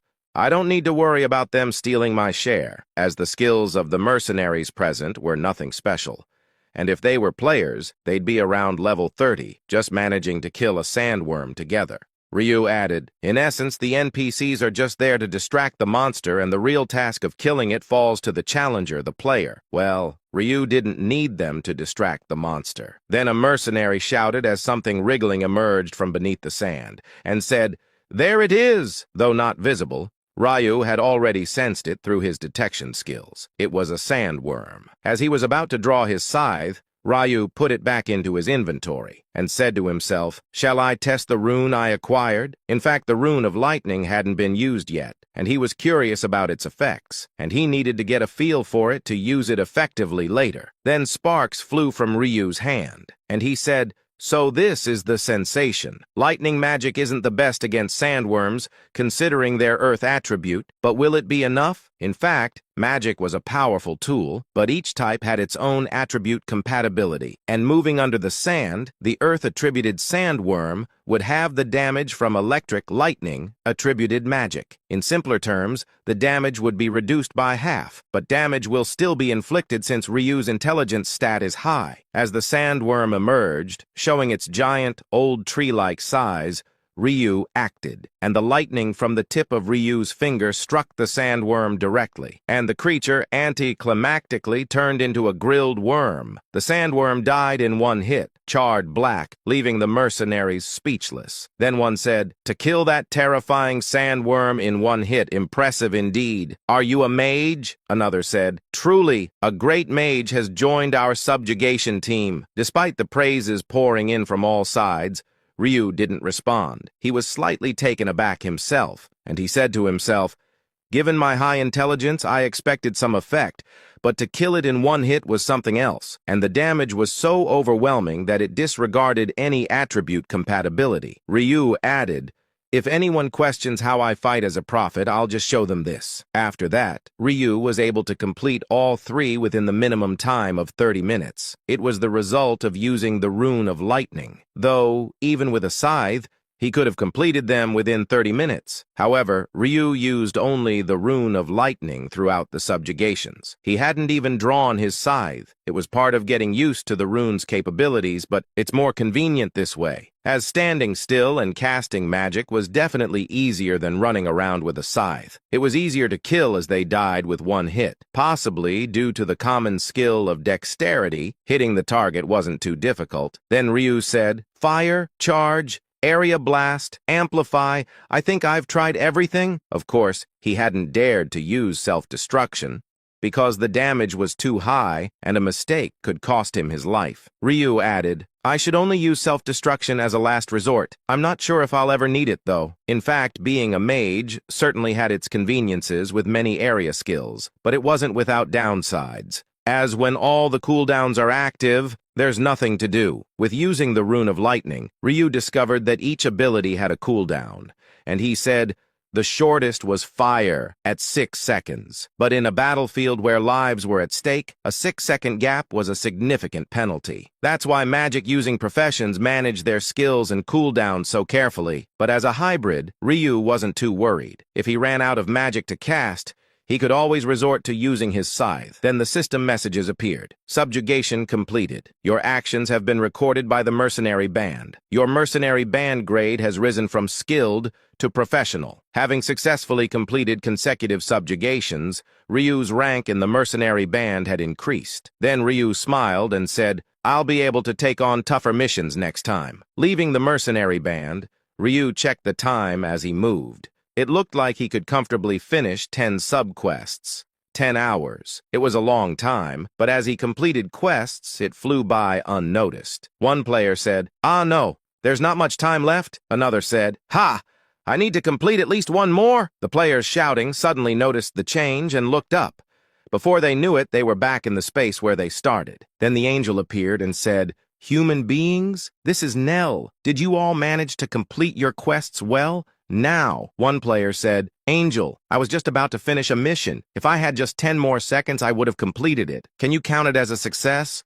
Nell's gaze turned chilling, causing the player to shut his mouth, and she shouted, "Such an insufferable human. How dare a lowly human interrupt an angel? And when did I say you could ask questions? Are you begging to be killed?" The player trembled with fear and stammered, I'm sorry," the angel shouted. "Don't even answer. I don't want to hear it." It was obvious that the angel was angrier than usual. Then the angel added, "We should be showing the tally results, but before that, I have a question for all of you. Is there anyone here who has received an oracle?" The reason for Nell's bad mood was clear. The upheaval in the heavenly realms due to the death of the archangel's Remiel was the cause. Confused by the angel's question, the players looked perplexed. They had no idea what the question meant, and it was their first time hearing about the possibility of receiving an oracle. And they inquired, "Oracle? What are you talking about?" The angel said, "Never mind then. Forget I asked." Although the angel retracted the question as if it was asked in vain,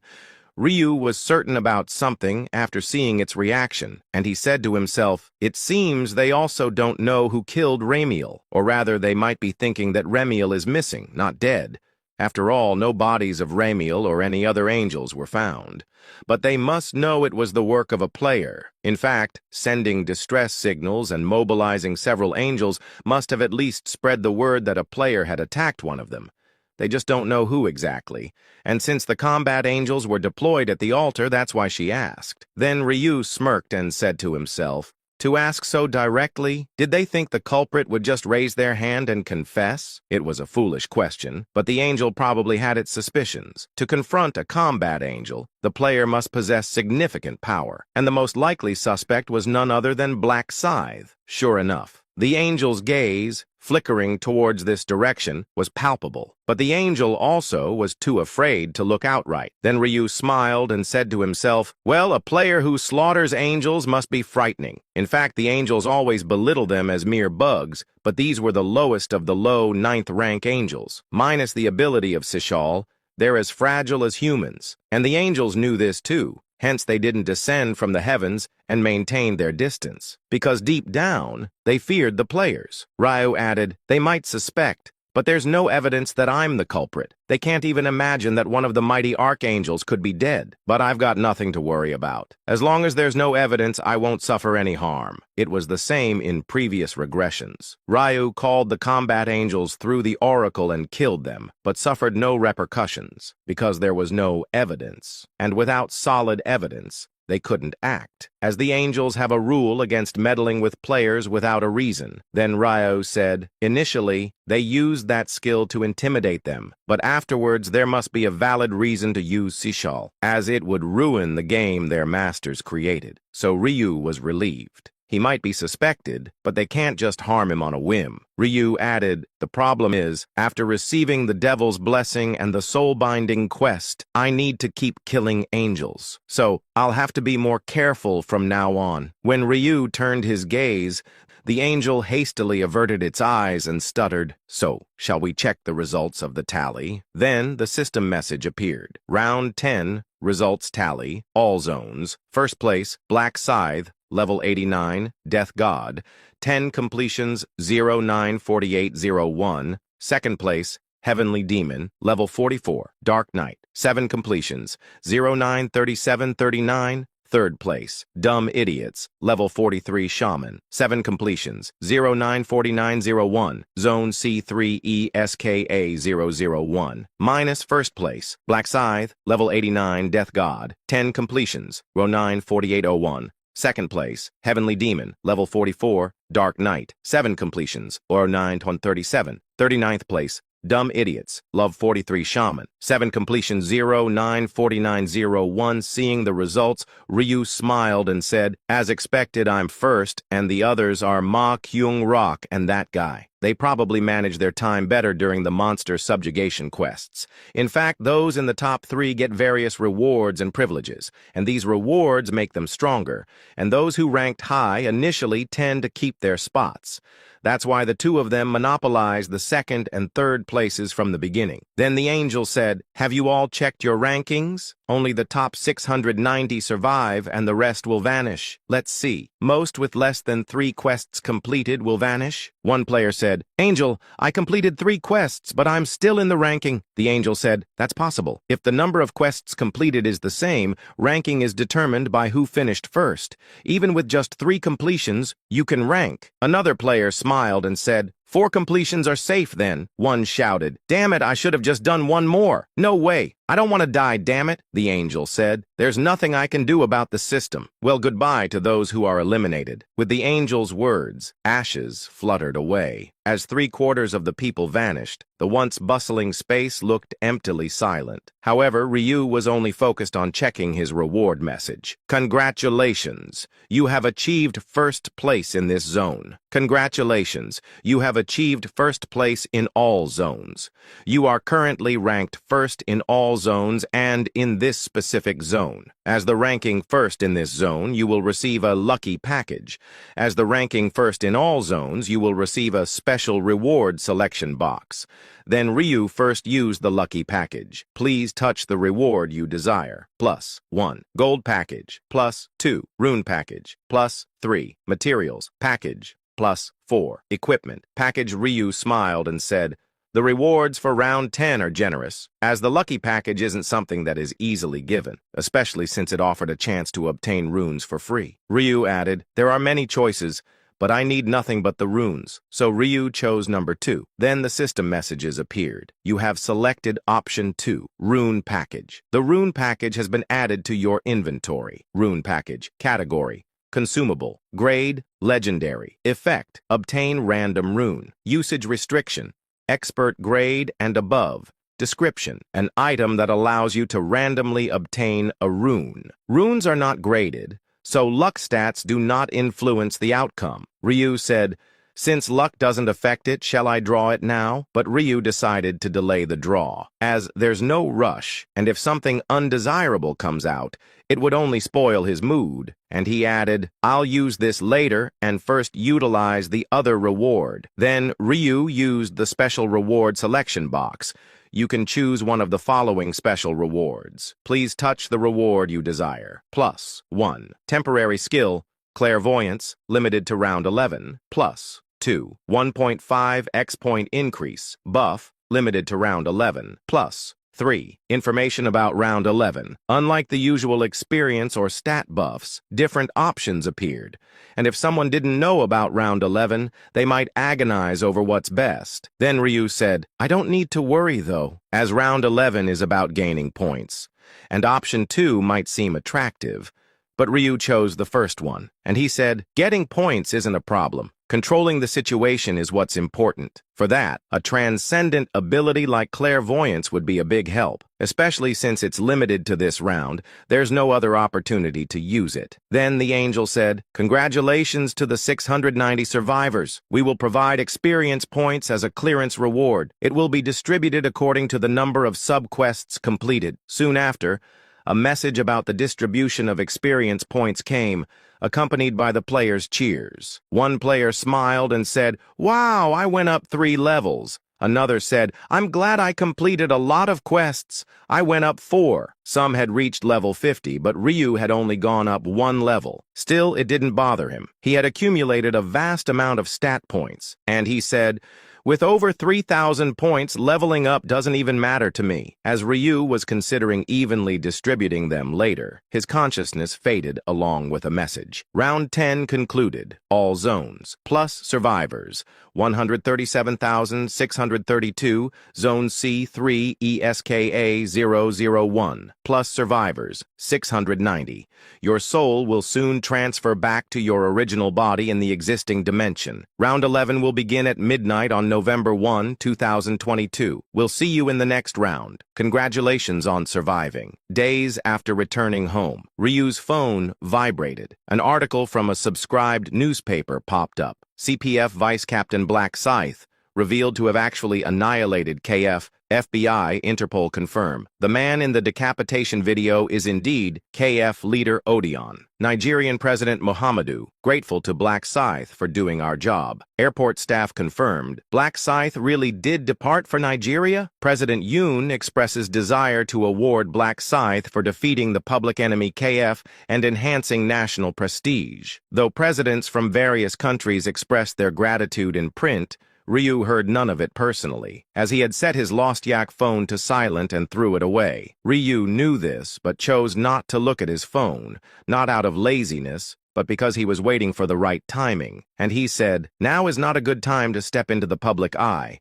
Just looking at these comments shows why." Ryu checked the comments under one article. Black Scythe, is he a hero who gonna save us from troubled times, or a murderer who killed thousands? Beneath the somewhat grandiose title, countless comments were attached. "Hero's my ass. He's just a serial killer. Even if you kill a criminal, you're treated like a serial killer in Korea.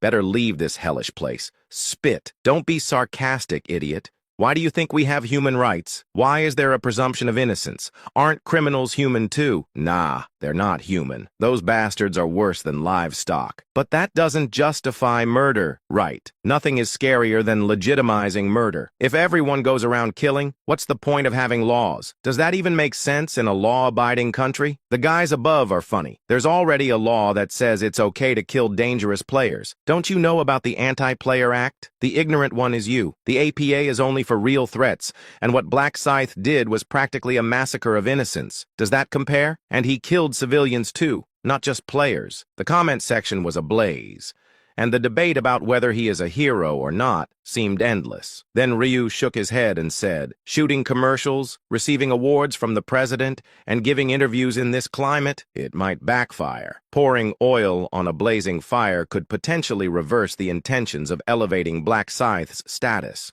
So Ryu waited until the fire would cool down. But it cooled sooner than expected. As an article that ended the controversy was published, women abducted in Nigeria state their position on the Black Scythe. It has been revealed that the Korean player known by the nickname Black Scythe, who is notorious for driving the KF leader to suicide and slaughtering his followers, has also wiped out a human trafficking ring. And according to the Nigerian government, 22 organizations that were being monitored have disappeared without a trace in just a few days. And it turns out it was thanks to the good deeds of someone claiming to be Black Scythe. And one of the women who was actually abducted by the human trafficking organization, Subina, 30, testified that she had to endure every day in a tiny iron cage, like livestock waiting to be slaughtered in complete darkness. And she survived the sexual harassment from the demonic-like members of the organization by eating gruel not even fit for pigs, because she lacked the courage to take her own life. And the ray of light that finally shone into her dark prison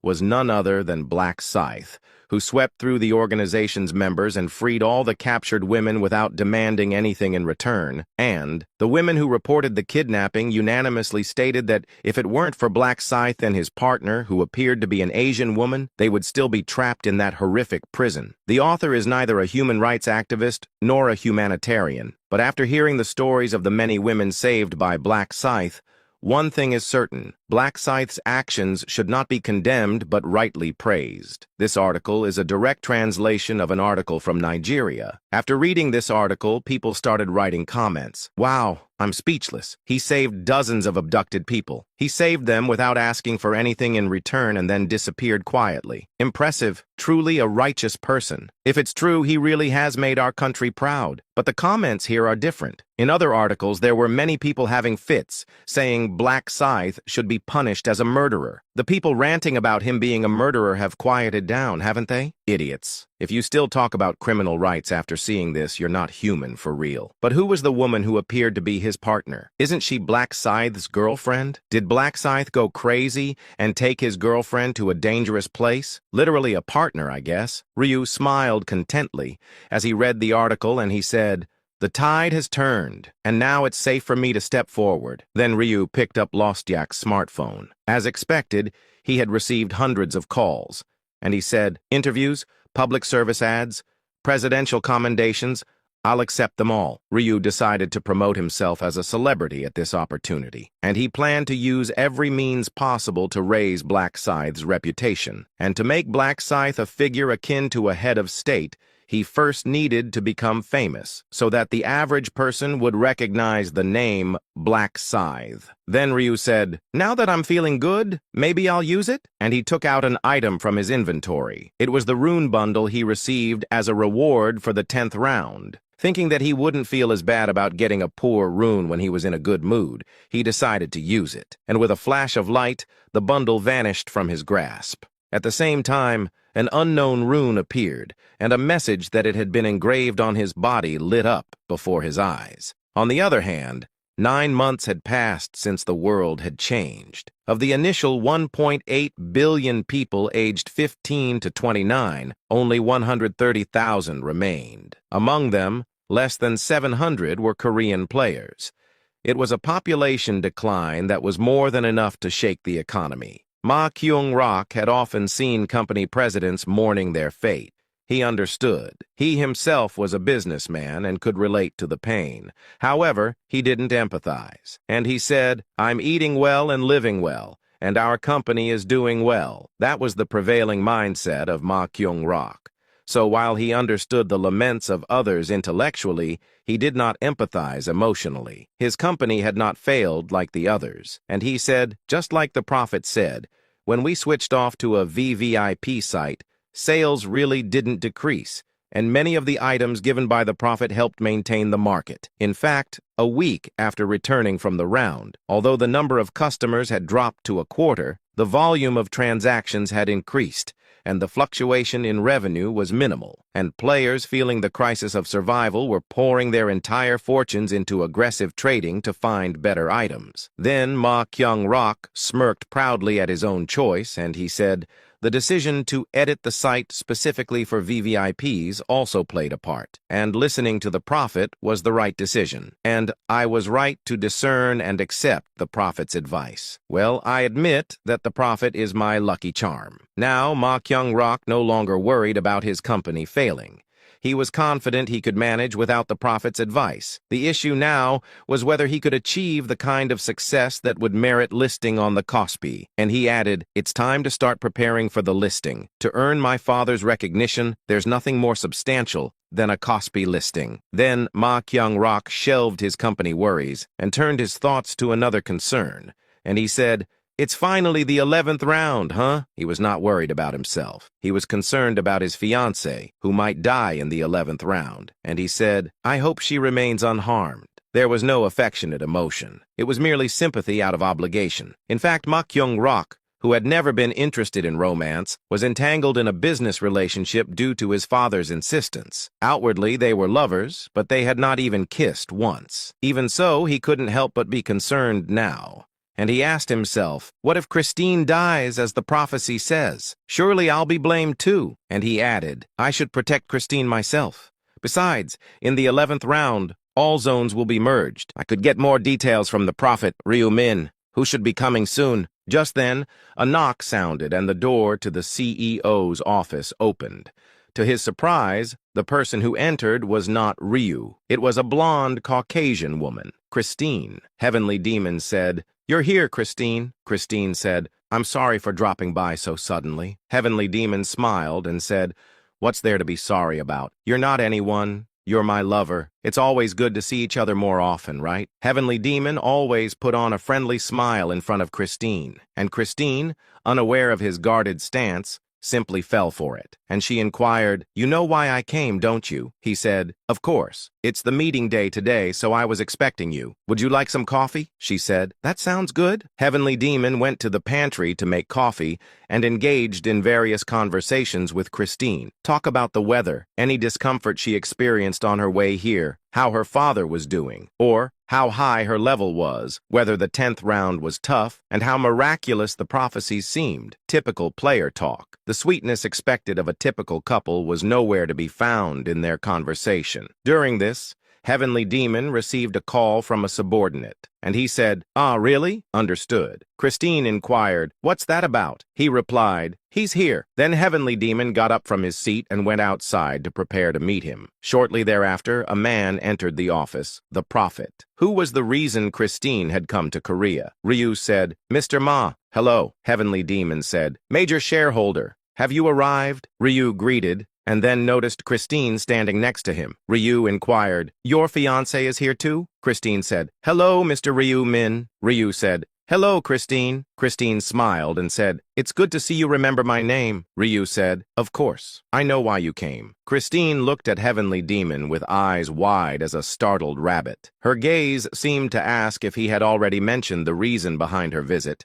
But Heavenly Demon simply shook his head. Ryu smiled and said, "Mr. Ma hasn't said a word to me. I foresaw it myself. Shall we find a quiet place to talk?" As Ryu and Christine prepared to leave, she stopped Ma Kyung-rok from following and said, "I'm sorry, but I'll listen alone." He said, "All right, I'll wait here. Have a good time." Then Ryu and Christine sat down on a bench outside the company. Ryu said, "This place seems good, but why did you tell Mr. Ma not to come?" Christine said. It seems easier to talk that way, especially since my life is at stake. More people knowing about what will happen might change the future, right? Ryu said. Well, you're not wrong. Then Ryu suddenly asked directly. You came to Korea because you're worried about the 11th round, right? Christine replied. Yes, exactly. I came to see you, the prophet, for advice. Ryu said. Advice? I thought I had already told you everything, she said. That's not how I feel. You know something, but you're keeping it hidden. Who will save me? Who will threaten me? Please, it's shameless of me, but tell me. You said there are people who don't like me? Who are they exactly? Ryu shook his head and said, I don't know. I told you before. She said, I know, but please give me any small clue. You saw the scene, right? It would be better to prevent it if possible. It might help in a crisis. But Ryu said, I don't remember now. I've forgotten everything. At that, Christine was at a loss for words, and with Ryu remaining evasive,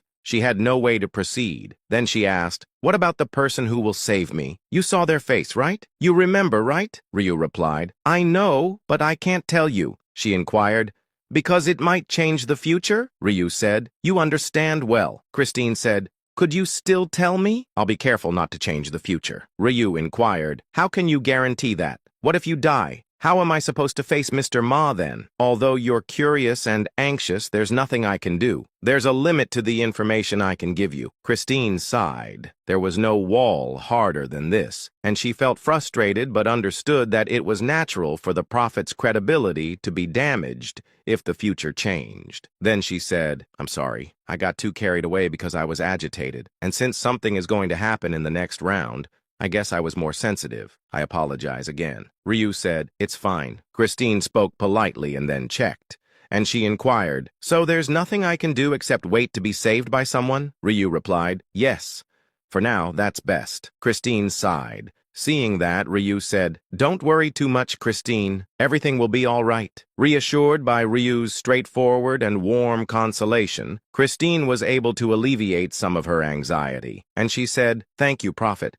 I believe in you, Ryu said. Thank you. Well, since Mr. Ma is waiting, shall we go back up? You should as well hear the prophecy for the 11th round since you're here. Then the two got up from the bench and entered the company, unaware that someone was glaring at them as if they wished them dead. Those looks were coming from Christine's secret lover, Jeffrey Bishop. Before Christine arrived in Korea, Jeffrey was with her father, who said to him, Christine is going to Korea to meet her fiancé. I told her that you would accompany her, but she firmly declined. Jeffrey said, She probably feels it would be awkward with me there. Nathan said, Do you think Christine likes her fiancé? She's not going there to meet him. She wants to meet a prophet. Jeffrey muttered as if he just remembered. And he said, Now that you mention it, it's the fateful 11th round. Jeffrey had decided to protect Christine at all costs during the 11th round. Nathan said, Yes, she wants to meet the prophet for that reason. So, Jeffrey, you should also go to Korea. Of course, keep it a secret from Christine. He inquired, You want me to follow her secretly? Nathan replied, Yes. Keep an eye on Christine from a distance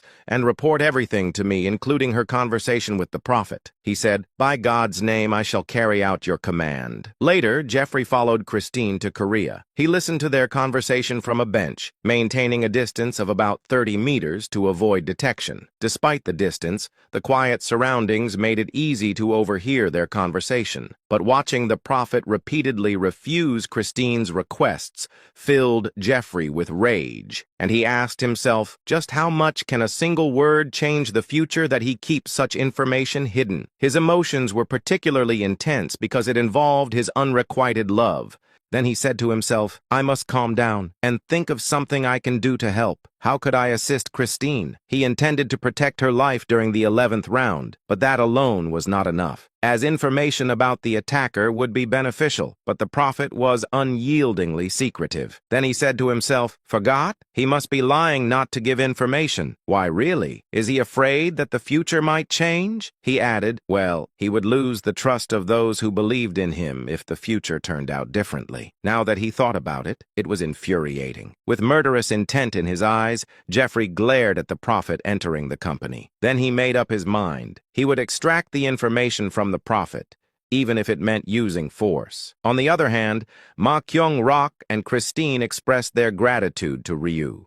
Ryu waved back as he left the company and said, "Let's all survive the 11th round." Ryu was supposed to attend a meeting but decided to take the day off, and he said to himself, "I'm being followed." He didn't look directly, but Ryu was well aware of the tail behind him, and he said, "The guy following me now is the same one who was watching Christine and me from the bench." Thanks to a rune from his rune bundle, he could avoid detection. Rune of Sensibility. Effect. Doubles the range of presence detection, allowing the user to hear and smell everything within that range. With the range doubled, there was no way he could miss the follower. Moreover, he could even hear the follower muttering in English. Ryu realized that he was the one being followed, and he said, "From his muttering, it's clear he has a complaint against me." And he spoke English and seemed to harbor ill will towards me as a prophet. And I have a rough idea who it might be, but I need to draw him out to be sure. Even though he drove there, Ryu deliberately walked.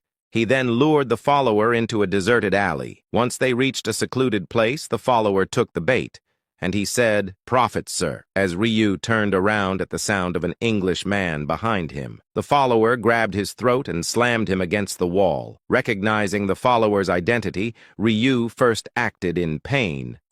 Jeffrey, but internally assessed the situation calmly, and he said to himself, "So it was him? Why does he bear malice towards me?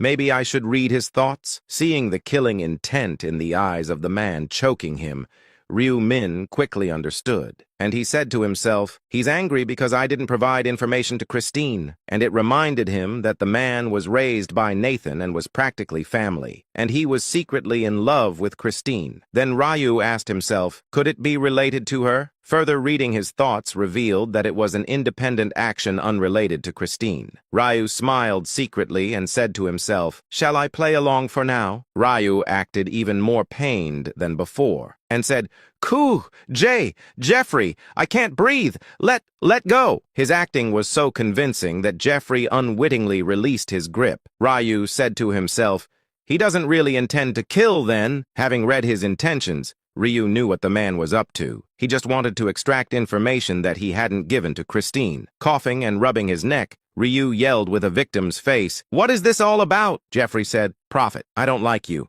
I've been suspicious from the start. Claiming to see the future sounds like a scam." Ryu inquired, "A scam? Haven't I proven my abilities?" Jeffrey replied, "Of course I believe you now, but that doesn't change my dislike." Jeffrey glared threateningly. He was now holding a dagger in his hand. Ryu swallowed nervously as he glanced around and inquired, "What exactly do you want?" He replied, "I want information about the person harming Christine." "I've heard your conversation. You refused to mention the culprit," Ryu said. "You heard, so you know. It was unavoidable. The future must not be altered," Jeffrey said. "Yes, it would be inconvenient. If the future changes, you'll lose trust as a prophet. It would be very awkward for you." The cold touch of the dagger reached Ryu's throat, and Jeffrey said, "No more words. Tell me everything you've seen. Who is harming Christine, and who is saving her?" Ryu asked. "What if I refuse?" Jeffrey said coldly. "Then this dagger will pierce through your neck." It was a terrifying threat, but Ryu, who could read the inner thoughts, knew. Even if he spoke harshly, he had no intention of actually causing harm. But this is too reckless. What he was doing was clear intimidation, and backing down now would be akin to attempted murder. Ryu asked himself, is he so blinded by love that he can't think straight? Thinking he needed to correct this behavior, Ryu reached into his pocket. Seeing Ryu fidgeting with something, Jeffrey quickly grabbed his hand. A cell phone was pulled out from Ryu's hand. Jeffrey shouted, "What do you think you're doing with the cell phone?" Jeffrey checked and saw that the recording function was on, and he immediately pressed the power button and turned off the cell phone. And he inquired, "Why? What were you going to do with the recording?" Ryu replied, "I was going to submit it to the police as evidence. This is clearly blackmail and attempted murder." Jeffrey said, "Ha, a player reporting to the police? That's really funny," Ryu said. "Or I will tell Christine and her family what you have done." He said, "Go ahead and try. I'm not sure if a corpse can talk." Ryu asked, "Why are you doing this? What grudge do you have against me?" Jeffrey replied, "I don't particularly have a grudge, but it might develop if you don't disclose the information." Ryu said, "I told you I don't know who's targeting Christine." Jeffrey said, "You think I'm a fool? It's obvious you know but won't tell." Ryu said. Do you think I will just talk easily? I can't do something that will change the future, he said. If you don't talk now, you won't have a future. You're going to die. Despite Jeffrey's threats, Ryu did not cower or show fear. Instead, he looked back defiantly. Ryu added, even with a knife to my throat, I can't do it. The moment I start spreading future information to everyone, the future changes. The future I knew disappears, and I become a mere quack, not a prophet. And you need to handle tangled futures carefully. You won't get it by threatening. The moment you act on the information, the future could change again. Why can't you see that it might hurt Christine more? Ryu's persuasion seemed to take effect, and after a long silence, the dagger disappeared from Jeffrey's hand, and he said, I was short-sighted. Hearing you out, you make some sense. Ryu said, you're not calling that an apology, are you? Jeffrey said coldly, look, Mr. Prophet, do you expect an apology from me? Don't get cocky just because I've put away the knife. Don't forget I can draw it again at any time. Then Jeffrey left with those words, without a single apology. On the plane back home, Jeffrey recalled the defiant attitude of the prophet, and he said to himself, damn, he didn't fall for the threat. How can he remain so calm even with a knife to his throat? At first he seemed scared, but his expression changed completely when they started talking about prophecies. He must have some kind of mission or firm belief, and I thought he'd spill everything once I brandished a blade, but it was unexpected. While Jeffrey could not know the prophet's heart, one thing was certain. At least the prophet won't blab unnecessary information to others. This incident increased the prophet's credibility, but that didn't make him entirely favorable. And Jeffrey added, he lacks flexibility. A little hint wouldn't hurt, would it? But no choice. From now on, I'll have to protect Christine with my own hands. Unaware that there were many others willing to protect her, Jeffrey returned to the temple with Christine. Of course, he followed her secretly, so he entered a bit later after giving her some time. As he entered the office, Christine greeted him while talking with Nathan, and she said, hello, Mr. Jeffrey. Jeffrey said, good morning, Ms. Christine. Christine said coldly, not so good because of someone. Confused by her chilly response, Jeffrey glanced at the phone Nathan was holding out. Jeffrey inquired, what is this? Nathan replied, it's a file sent by the prophet to me and Christine. Press play. As he pressed what seemed to be a recording, a familiar voice flowed out. Why? What were you going to do with the recording? I'll submit it to the police as evidence. This is definitely blackmail and attempted murder. Go ahead and try. I'm not sure if a corpse can speak. You know I said I don't know who's targeting Christine. You think I'm a fool? It's obvious you know, but won't tell. Do you think I'll just talk because you do this? I can't do something that will change the future. If you don't speak now, you won't have a future. You're going to die. Listening to the recording, Jeffrey panicked. There was no need to listen further. It was clearly his own voice, and he said to himself, how? How did this happen? I made sure to turn off his phone. A theory suddenly flashed through his mind, and he asked himself, could it be there were two phones? His mind went blank, as only one thought remained, and he said, I've been played. Swallowing hard, he lifted his head. Nathan and Christine were staring at him with terrifying eyes. Jeffrey couldn't even properly meet the eyes of the two people staring at him. Reddening with embarrassment, his neck turned bright red. Then Christine asked sharply, did you really threaten the prophet? Jeffrey stuttered. That is, Christine said. Just a simple answer. Did you or did you not? Jeffrey, lips quivering, finally hung his head low, and he said, yes, I did. I am sorry. Both uttered a sigh of exasperation at the same time. Jeffrey hurriedly added, there's a reason for it. I can explain everything, Nathan inquired. Didn't we just listen to the recording? You said it was for my daughter. Jeffrey said, that's right. I did it with the intention of providing Christine with information. Nathan rebuked, his voice firm, disappointing Jeffrey, who had expected some support. And he said, to threaten the prophet is crossing the line. And didn't I repeatedly tell you? The prophet is like the goose that lays golden eggs.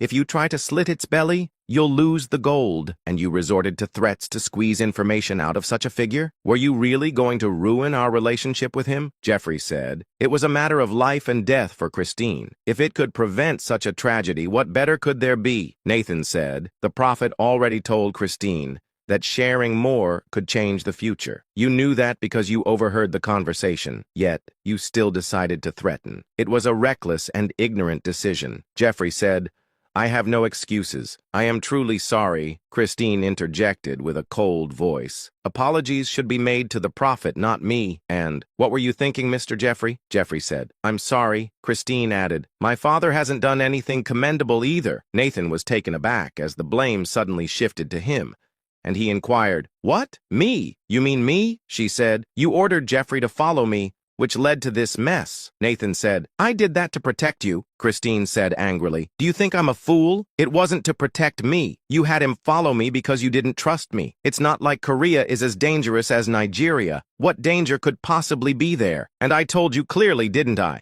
that I would go alone, but you didn't listen, and look where that got us. Am I wrong? Nathan had no rebuttal and, like Jeffrey, could only remain silent. Christine added angrily, Ha! We are better prepared thanks to the prophecy. Heck, we wouldn't even know about this if it weren't for the prophet. How can we face the prophet now? Even if we get past the 11th round, what about the next one? How can we strategize if we can't hear the prophecies? Nathan said, Don't worry too much about this. I will personally apologize to the prophet. Christine said, Jeffrey should be the one to apologize first. Jeffrey said, Yes, I will apologize.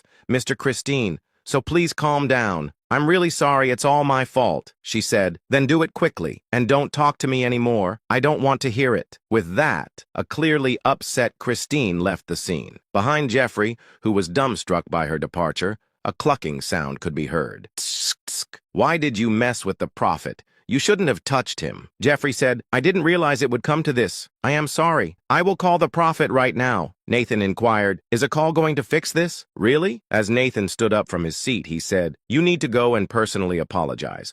Buy a gift to soothe the situation as well. He inquired, In person? Startled, Jeffrey watched as Nathan opened the door, and Nathan said, What are you doing? Pack your bags. We're going to Korea together. Back at home, Ryu thought about Jeffrey, and he said, What could he be doing now? Given Christine's reaction, she won't let him off easy, and it must be a bitter pill to swallow. Falling out of favor with the one you secretly love, Jeffrey would now surely understand. What happens when you mess with the prophet? Then Ryu rubbed his neck and said, The first player to have ever held the neck of the top-ranked player. An assassin, huh? Not that strong, though. Was he really thinking he could protect Christine with that kind of strength? It wasn't painful, just disgusting. But still, Ryu was somewhat satisfied as it was an opportunity to demonstrate the prophet's authority. And he said, Nothing is as foolish as being blinded by love. At that moment, a text message arrived on Ryu's phone. From another love-blinded person, Min Juri. Min, do you follow any cults? Seeing the message, Ryu asked himself, Why ask about cults all of a sudden? Could it be? Ryu pretended not to know and continued the conversation. Ryu, Min. None. Why? Min Juri. Good. Then come with me somewhere. Can you make some time? Ryu, Min. Where? Min Juri. If I were going to tell you that, I would have told you already. LOL. It's a secret. Ryu, Min. All right. I'll see you at the convenience store in 10 minutes. Min Juri. Okie dokie. Though she didn't specify which cult, Ryu had a hunch, and he thought it might not be too bad to check it out once. He was curious about how it was set up. As Ryu prepared to leave, his younger sibling approached him and inquired, Hyung, where are you going? Ryu replied, To meet a friend. His younger sibling asked, Can I go meet a friend too? The word friend shifted Ryu into alert mode, and he inquired, Which friend? His sibling replied, A friend I met in an online game. He lives in Seoul. He suggested we meet up and hang out at a PC cafe, but I kept making excuses. Recently, having been cooped up at home, he got into gaming and apparently he made a friend. Though Ryu had known about the gaming hobby in previous regressions, he hadn't heard about this friend before. Seeing Ryu Min's contemplative look, Ryu Won added, We plan to hang out at a PC cafe. Okay, it's safer now. And you said I could go out. After some thought, Ryu nodded, seeing no reason to refuse, and said, All right, I'll allow it. Just don't stay out too late. His sibling said happily, Really? Ooh, yeah, Ryu added. Read my texts right away when I send them. He said, Got it. Hey, I better contact them to meet today. Thanks, bro. Have a good trip. As his sibling excitedly made plans, Ryu smiled and asked himself, Does it make him that happy? But then his expression turned serious for a moment, and he said, just in case. Then Ryu quickly typed out a text message. Arriving at the meeting place, Ryu was slightly taken aback, as Min Juri, already in the passenger seat, gestured for him to get moving. Ryu inquired, Where are we going? She replied, Yangpyeong. Ryu asked, "Why there?" She said, "There's the cult base there. I'm scared to go alone. You'll come with me, right?" Looking at him with puppy dog eyes, Ryu couldn't say no. Then he inquired, "What cult is it?" She said, "Let's go first. I'll tell you when we get there." She was obviously hiding something, but Ryu already knew what it was, and he said to himself, as expected, it's the Grim Reaper cult. In fact, the Grim Reaper cult, created by Heotai Seok, was located in Gyeonggi Province, Yangpyeong. Ryu hadn't visited yet, but remembered seeing a promotional post on the Player Haven Cafe, and he wasn't particularly busy, and it was just an hour's drive from Seoul, so time wasn't an issue. Ryu said to himself, spending some time with Minjuri isn't a bad idea, considering there aren't many months left for us to hang out. With a bit of excitement,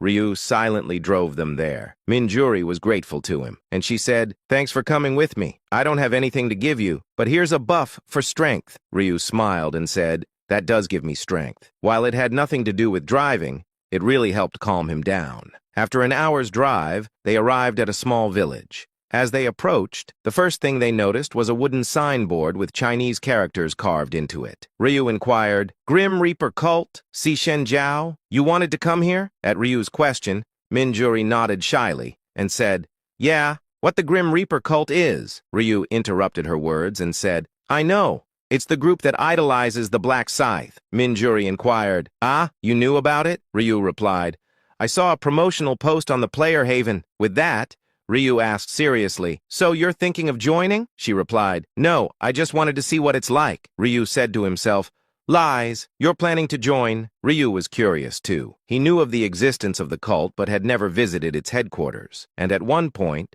its presence had seemed to vanish, and Aged Man No Gay was famous as the cult's leader until round 15, as the infamous 15th round was so brutal that even the cult leader had vanished.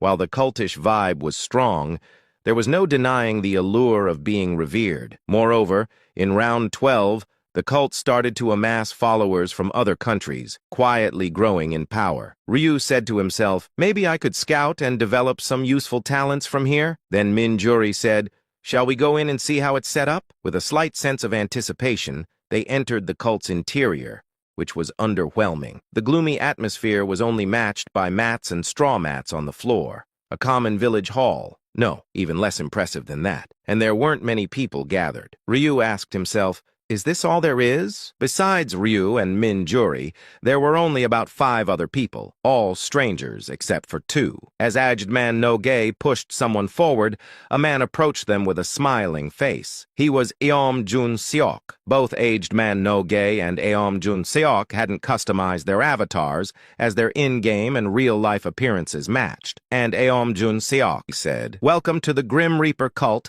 Did you come to join?" Minjuri said, "No, just looking around." Eom Jun Seok tilted his head curiously at Minjuri, and he inquired, "You seem like a player, huh? Do I know you?" "Have we met before?" she said. "I was introduced to you in the other world," he asked. "Oh, are you by any chance the buffer? Is your nickname Democracy?" she said. "Yes, that's me." As Minjuri revealed her role as a buffer, Eom Jun Seok couldn't hide his surprise. Then he called, "Heotai, cult leader?" "Cult leader?" Aged Man No Gay inquired. "What is it, Eom Cardinal?" Their internal titles of Cult Leader and Cult Cardinal elicited a snort from Ryu, but he held back. Right now, their influence might be minimal, but in a few months, it would grow significantly, and the cult was not to be underestimated. Eom Jun Seok said, "Here is the partner of Black Scythe, Democracy." Aged Man No Gay brightened up and approached Minjuri and said, "Really, you're Democracy?" She said, "Yes." "And you are Mr. Aged Man?" He laughed and said, "I am Aged Man No Gay. You seemed mature in the other world, but you're actually a young college student, early 20s? She said, "Yes, I'm 20. Then Aged Man No Gay naturally turned his attention to Ryu Min, and he inquired, "So who might this be, if not Black Scythe?" Minjuri said, "Just a friend." He inquired, "And your nickname is?" After a moment of hesitation, Ryu revealed the nickname he had not even shared with Minjuri. He said, "My nickname is Lost Yak." Minjuri looked surprised and inquired, "Your nickname is Lost Yak?" Ryu said, "Yeah." She said, I had no idea. At this point, it was time to reveal his nickname. He couldn't keep hiding it forever. Of course, it's not his real nickname either, as it was still too early to reveal that he was Black Scythe. And there was no benefit to drawing unnecessary attention. Ryu said to himself, there might be people who hold a grudge against Black Scythe, so revealing my identity is dangerous. In fact, if Ryu was not careful, his younger brother could become a target. And Ryu added, so the longer I keep my identity as Black Scythe a secret, the better. Instead, he decided to use the name Lost Yak, and revealing his nickname wouldn't help anyone find him in this world anyway. As to track him down, they would need to know his customized appearance too. In any case, they wouldn't be able to find the nickname of a dead person. Then Aged Man No Gay said, Ms. Minjuri, Mr. Lost Yak, welcome. Please have a seat. Let's talk slowly before the other believers arrive, Minjuri inquired. Who else is coming? He said, of course. Many people are interested in our Grim Reaper cult. Then the four of them sat down and started chatting. Aged Man No Gay inquired, you live in Seoul? Minjuri replied, yes, it took exactly 1 hour to get here, he said. I see. Thank you for coming such a long way. You both must have a great love and respect for Mr. Black Scythe to have made the trip, she said. Ah, not quite love. The conversation was mainly between Aged Man No Gay and Minjuri, and Ryu just listened quietly. No one seemed particularly interested in him, nor did he have much to say. Then Aged Man No Gay said, Miss Minjuri, there was something I wanted to ask if I ever met you, she inquired. What is it? He asked. Are you by any chance involved in any romantic relationship with Mr. Black Scythe? Minjuri shouted. What? No, there's no way. Minjuri, who was shouting, glanced at Ryu. Ryu asked himself, why is she looking at me like that? Aged Man No Gay scratched his head and asked again, really? You're